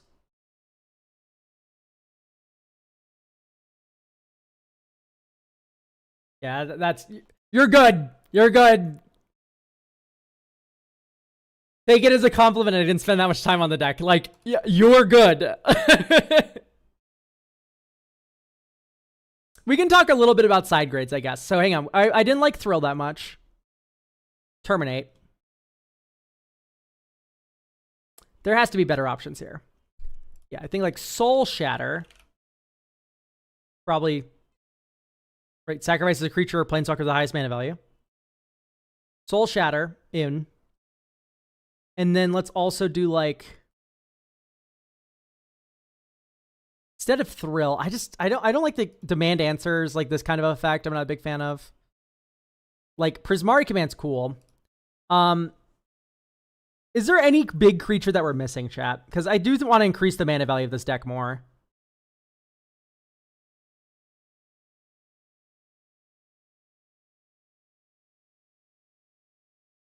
Titans. No, they need to be artifacts or red. Grave Titan. Inferno Titan is an option. I like that one. Inferno Titan, and then we can also do Overlord of the Fire Zone. Boiler Bilges. Ancient Copper. Okay, yeah. Ancient Copper's another one.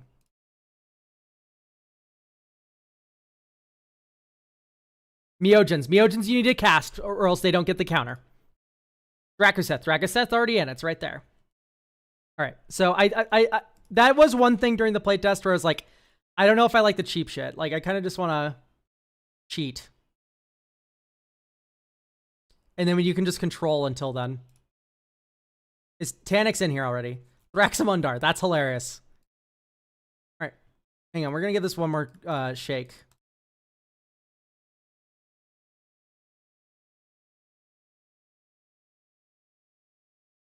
Steam vents.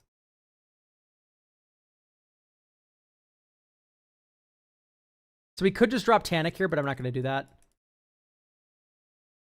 Parker look. You lose 12, by the way. Hi! You lose 12 life to Parker luck. I love playing Magic the Gathering with you, I say. Alright, here is Tanic. Yes, we could, because we can tap this for a red. Tanic's in. We Swan Song your thing. Red Atali. Okay, that is an interesting option. I typically find it whiffs, though. But it is fun. Anyway, we're about to have a real warp moment right now.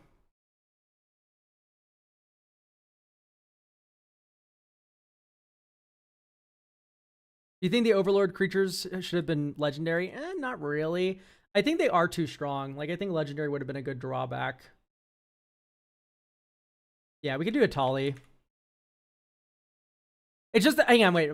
The thing about Atali is that this deck is built around copying things, so we don't want too many legendaries. Like, we already have a few. Like, this deck is built to copy stuff. I think this deck's good as is. I'm not going to touch it anymore. I think this is great. I like the Reanimator backup plans. I like the burn with the Parker Luck King Duelist. I like the sneak attackage, like maximizing that sneak attack value with Tanic and Perforos and sneak attack, right? Wormcoil, yeah, like these cards are just leagues below what we already have in the deck. Master multiplied, so okay. Phoenix, I'm glad you can make it. I believe we have a Gwenum deck from you.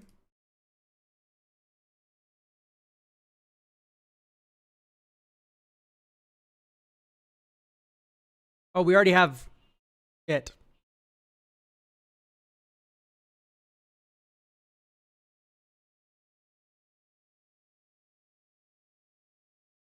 Kefka Dancing Mad. So what you need to understand about things that steal things from your opponents and not from their libraries, from their graveyards or from the play, is when you cheat them into play off of a sneak attack, they typically don't have anything good in their graveyard or in play yet. That really is worth stealing, right? Like, that's my major issue with, like, all that stuff. Anyway, we have to read this one now.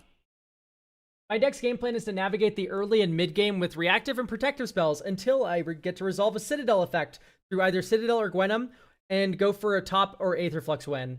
I'm trying to take somewhat unique approach to life gain and landfall, and I feel like Glarb allows me to do that really well. This deck is the Fang version of my CEDH deck because I love playing with the stupid sexy frog, but I want to play it at lower power tables. The only thing I don't want to see added is super generic enders like Formative Hailfare and Crater Hoof Behemoth. I've been playing Commander since 2011, and I'm so exhausted of these cards. I haven't really been able to play this deck since it's theory crafted. Okay, I'm going to ask you one question. Is that, do you want a combo? Or do you just want to play with Bolas the Citadel?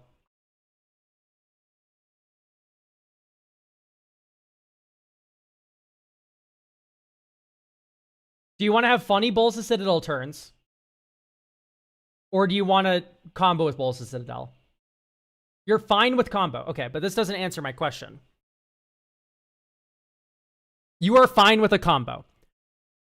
If I took it out of the deck and promised it would still win with Bolas the Citadel, and it would not combo, like, it wouldn't be like I have Bolas the Citadel, Aetherflux Reservoir, I win. It would be a lot more like I have Bolas the Citadel, and I'm about to do some obscene shit to you right now. Unless, like, I win, Bolas the Citadel, I win. Right? Like, it actually has a little heat to it. Bolas the Citadel is only funny for the player who controls it. Yes, but when Bolas the Citadel is in play, with an Aetherflux Reservoir, it's concede time. When Bolsa Citadel is in play, it's not concede time. That's all I mean. I'm a fan of bullshittery. Beautiful. So we go this and this. Whoa, that seems very extreme, doesn't it?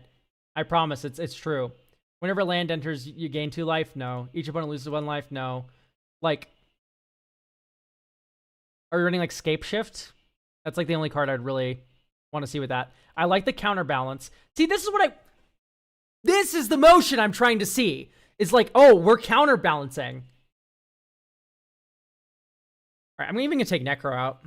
I think all of that stuff just makes Bolsa Citadel too easy. It's already too easy. Like, we can make it a little more fun and move shit around. Okay.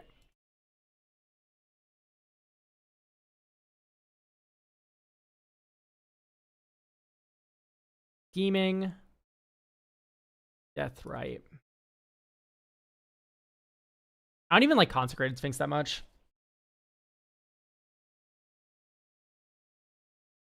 Unagi's fine.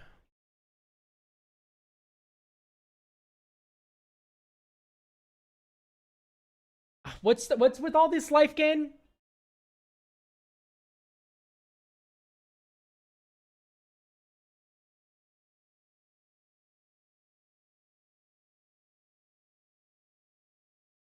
Oh no, that's actually a cool card. I like that with Glarb a lot. Just a way to offset. Yeah, no. We can do a lot better than these.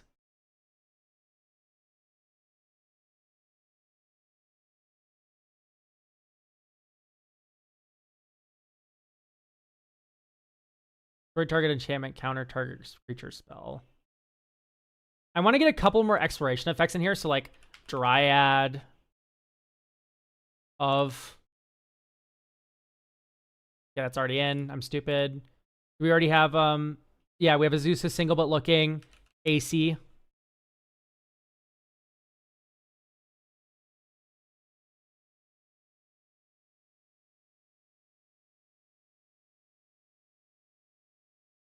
Okay, so now that we have all this in place, Kokusho.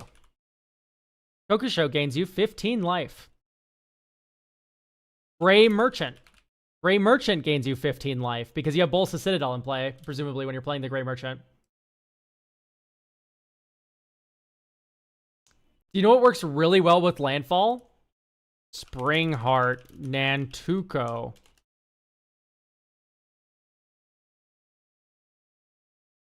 Makes a wide board, right? And you can also put it on ETB creatures or legendary creatures to have them die repeatedly. Okay, so Springheart Nantuko is really broken, right? Like, you have all these different things that you can Springheart onto with insane ETBs or death triggers. And then you get copies and copies and copies and copies of them. But what also it helps you do is go wide. And what going wide entails is you get to run Hoarding Broodlord. Right? Hoarding Broodlord. When it enters, you search your library for a card, exile it face down. For as long as that card remains exiled, you may play it. How does a saw in half sound? Now you can saw the Broodlord in half. You get 2 tutors now. Right? You already have Court of Calling too. So now you can like grab Bolsa Citadel, grab Gray Merchant. They're both able to be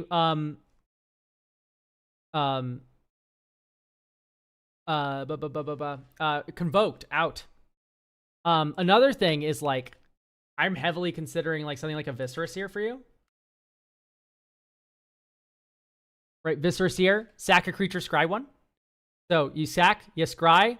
Oh, we scry or surveil. It's only once each turn, but also it clears the top for Bolsa Citadel, and it does it in a more interesting way than Necro would. Avengers Zendikar is okay. Okay, but Viscera Seer, Woe Strider. Maybe something like Namada. Not that Namada. The good one. Primeval Warden. Right. Namada enters. It's a 4-drop, so you can cast it off the top. And Namada says whenever a creature an opponent controls dies, you exile them to make a sapperling.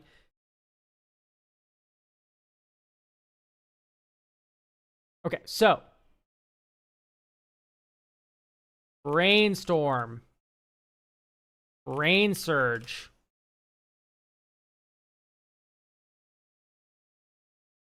Clever Impersonator can enter as a copy of anything, Jacques. They're different cards. They do very different things.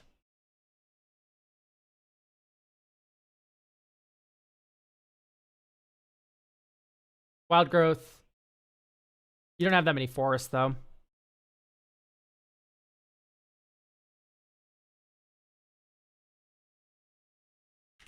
Okay, I do think that this is a Lightning Greaves deck. If for no reason more than, like, Gwenum's in it. Like, literally, that's the extent of my thought there. I really like... You need to give this thing haste. Alright, let's play Dust. Plus, it also lets you surveil instantly with Glarb. Like, it's not that bad of card quality. It doesn't belong in most decks, but... Please tell me we're running Surveillance. Thank God. Some people just are allergic to these. 3 visits on top. Yes, please. Bloom Tender.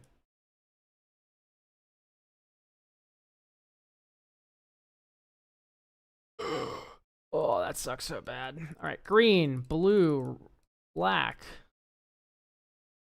Lightning Greaves is on top. Well, fuck, we missed our land drop.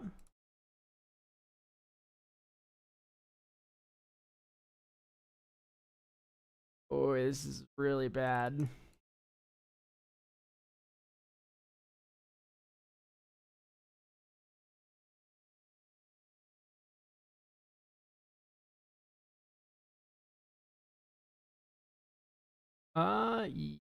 Graveyard that one.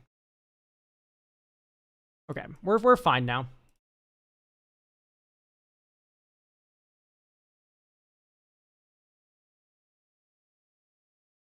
One, two, three, four, five, six. Okay, so no, we surveil.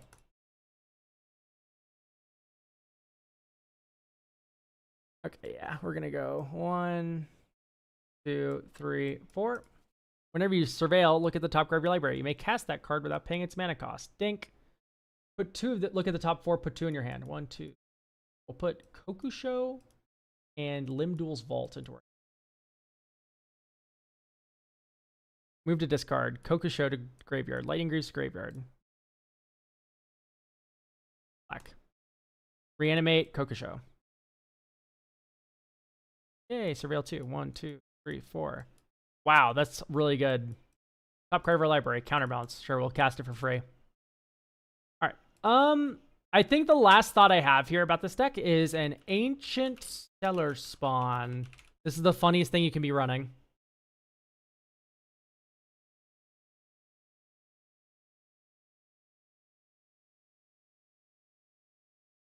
Whenever you cast a spell, if it's... Okay, whenever you cast a spell, if the amount of mana spent to cast that spell was less than its mana value, target opponent loses life equal to the difference.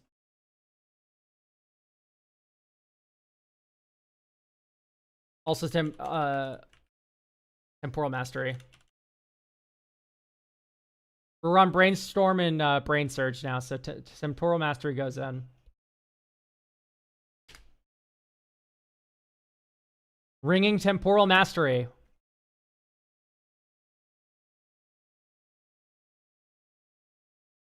So, I'm going to cut Farseek and Nature's Lore, I guess. I don't know. You just don't need to be ramping on 2 as hard as you need to be ramping on 1.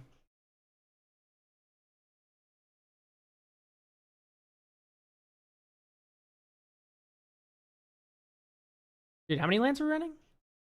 39. We should be on more MDFCs, I think, because they're really good with Bolsa Citadel.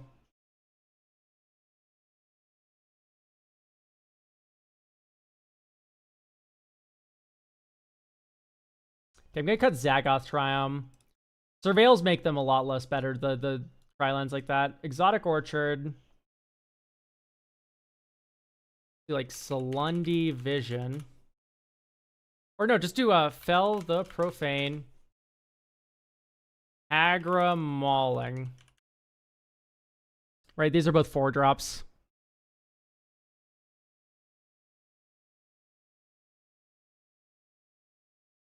Can't keep this. Can keep this, and will.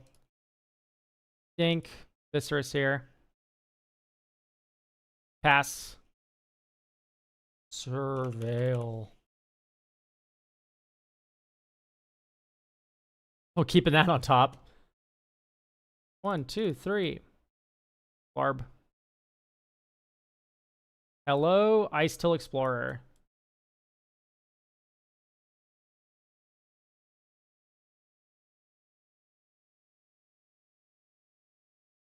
Overgrown Tomb. Ice Till. Play this as our extra land. Mill. Dig. 2, 3, 4, 5, 6. AC. Or no, just do Planetarium. Wan Shi Tong. Think Surveil 2. Graveyards. Or I guess, hang on. Wait. Why are we surveilling 2 yet? Ding. Mill. Ding. Mill. Now we surveil 2. Deadly Relic, Woodland Cemetery. Let's gamble. Okay. We did not pay off, but that's okay. Pass. Whenever you scry or surveil, look at the top card of your library. You may cast that card this turn. I'm going to sacrifice Deathrite Shaman, scry 1. Put this on the bottom. We can free cast Swan Song. Bummer. Yeah, we're not going to do that. Dink. Scry 2. Oh yeah, we'll do that. This is on another opponent's turn. High Fate Trickster. Next turn. Hoarding Broodlord. Okay. Black. 1, 2, 3, 4, 5. Hoarding Broodlord. View library. Saw in half.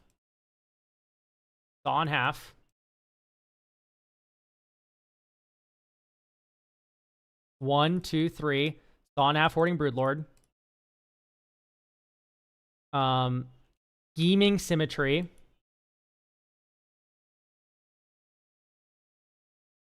Gray Merchant of Asphodel.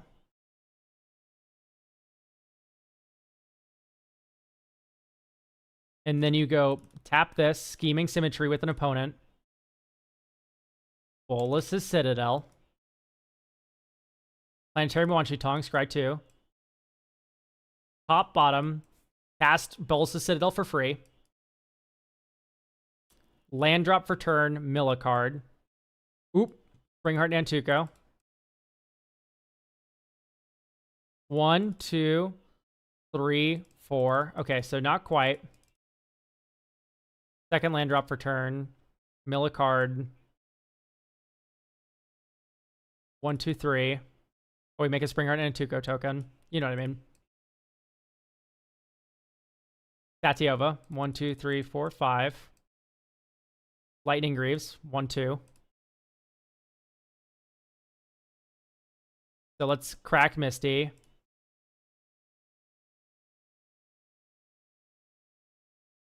So we mill. Draw. Copy. Loot. We can play an extra land now. This has to be X is 0, or well, we don't pay mana for it.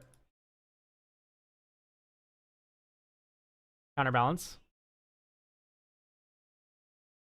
Dark Ritual.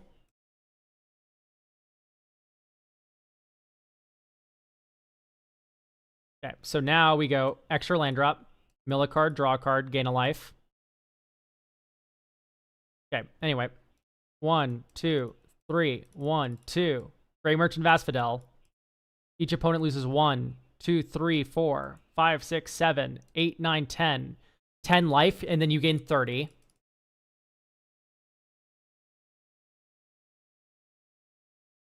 Sack this to Viscerous here. Blow up your thing. Okay, great. Search for ID equals blue-black.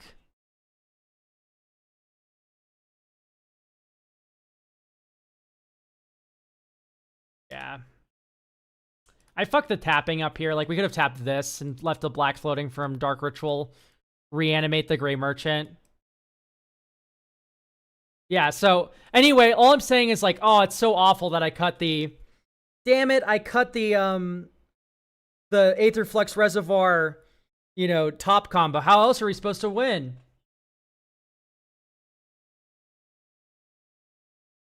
Like, no, like, your deck's gonna win. It's, the deck wins.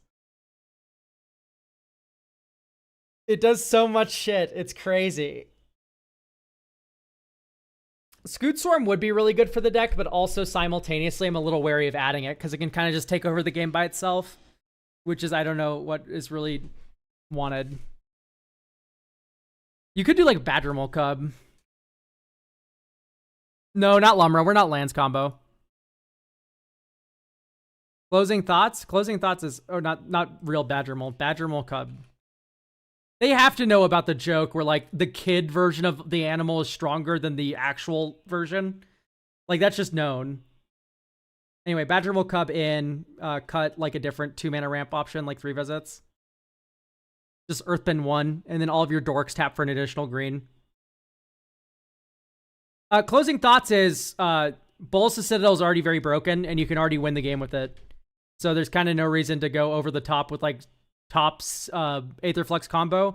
If what you want to do is have a deck that's like, I'm cheating big things with Bolas' Citadel and Planetarium of Wanshi-Tong and Gwenum, right? Like, that's the joy for this deck that I get is from cheating shit into play, right? And then having a combo kind of robs you of that, doesn't it? Like, it's like, oh, I always just scheming symmetry for the combo piece, and then I just top combo and win.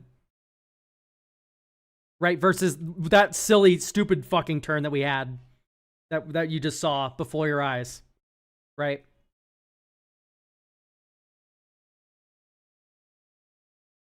That's the thought anyway. All right, we made it through all the decks. So here's the thing, guys. YouTube, Twitch. I don't know if you know this, but I uploaded a new video recently. It is perfect to go to bed to work to, all that fun stuff.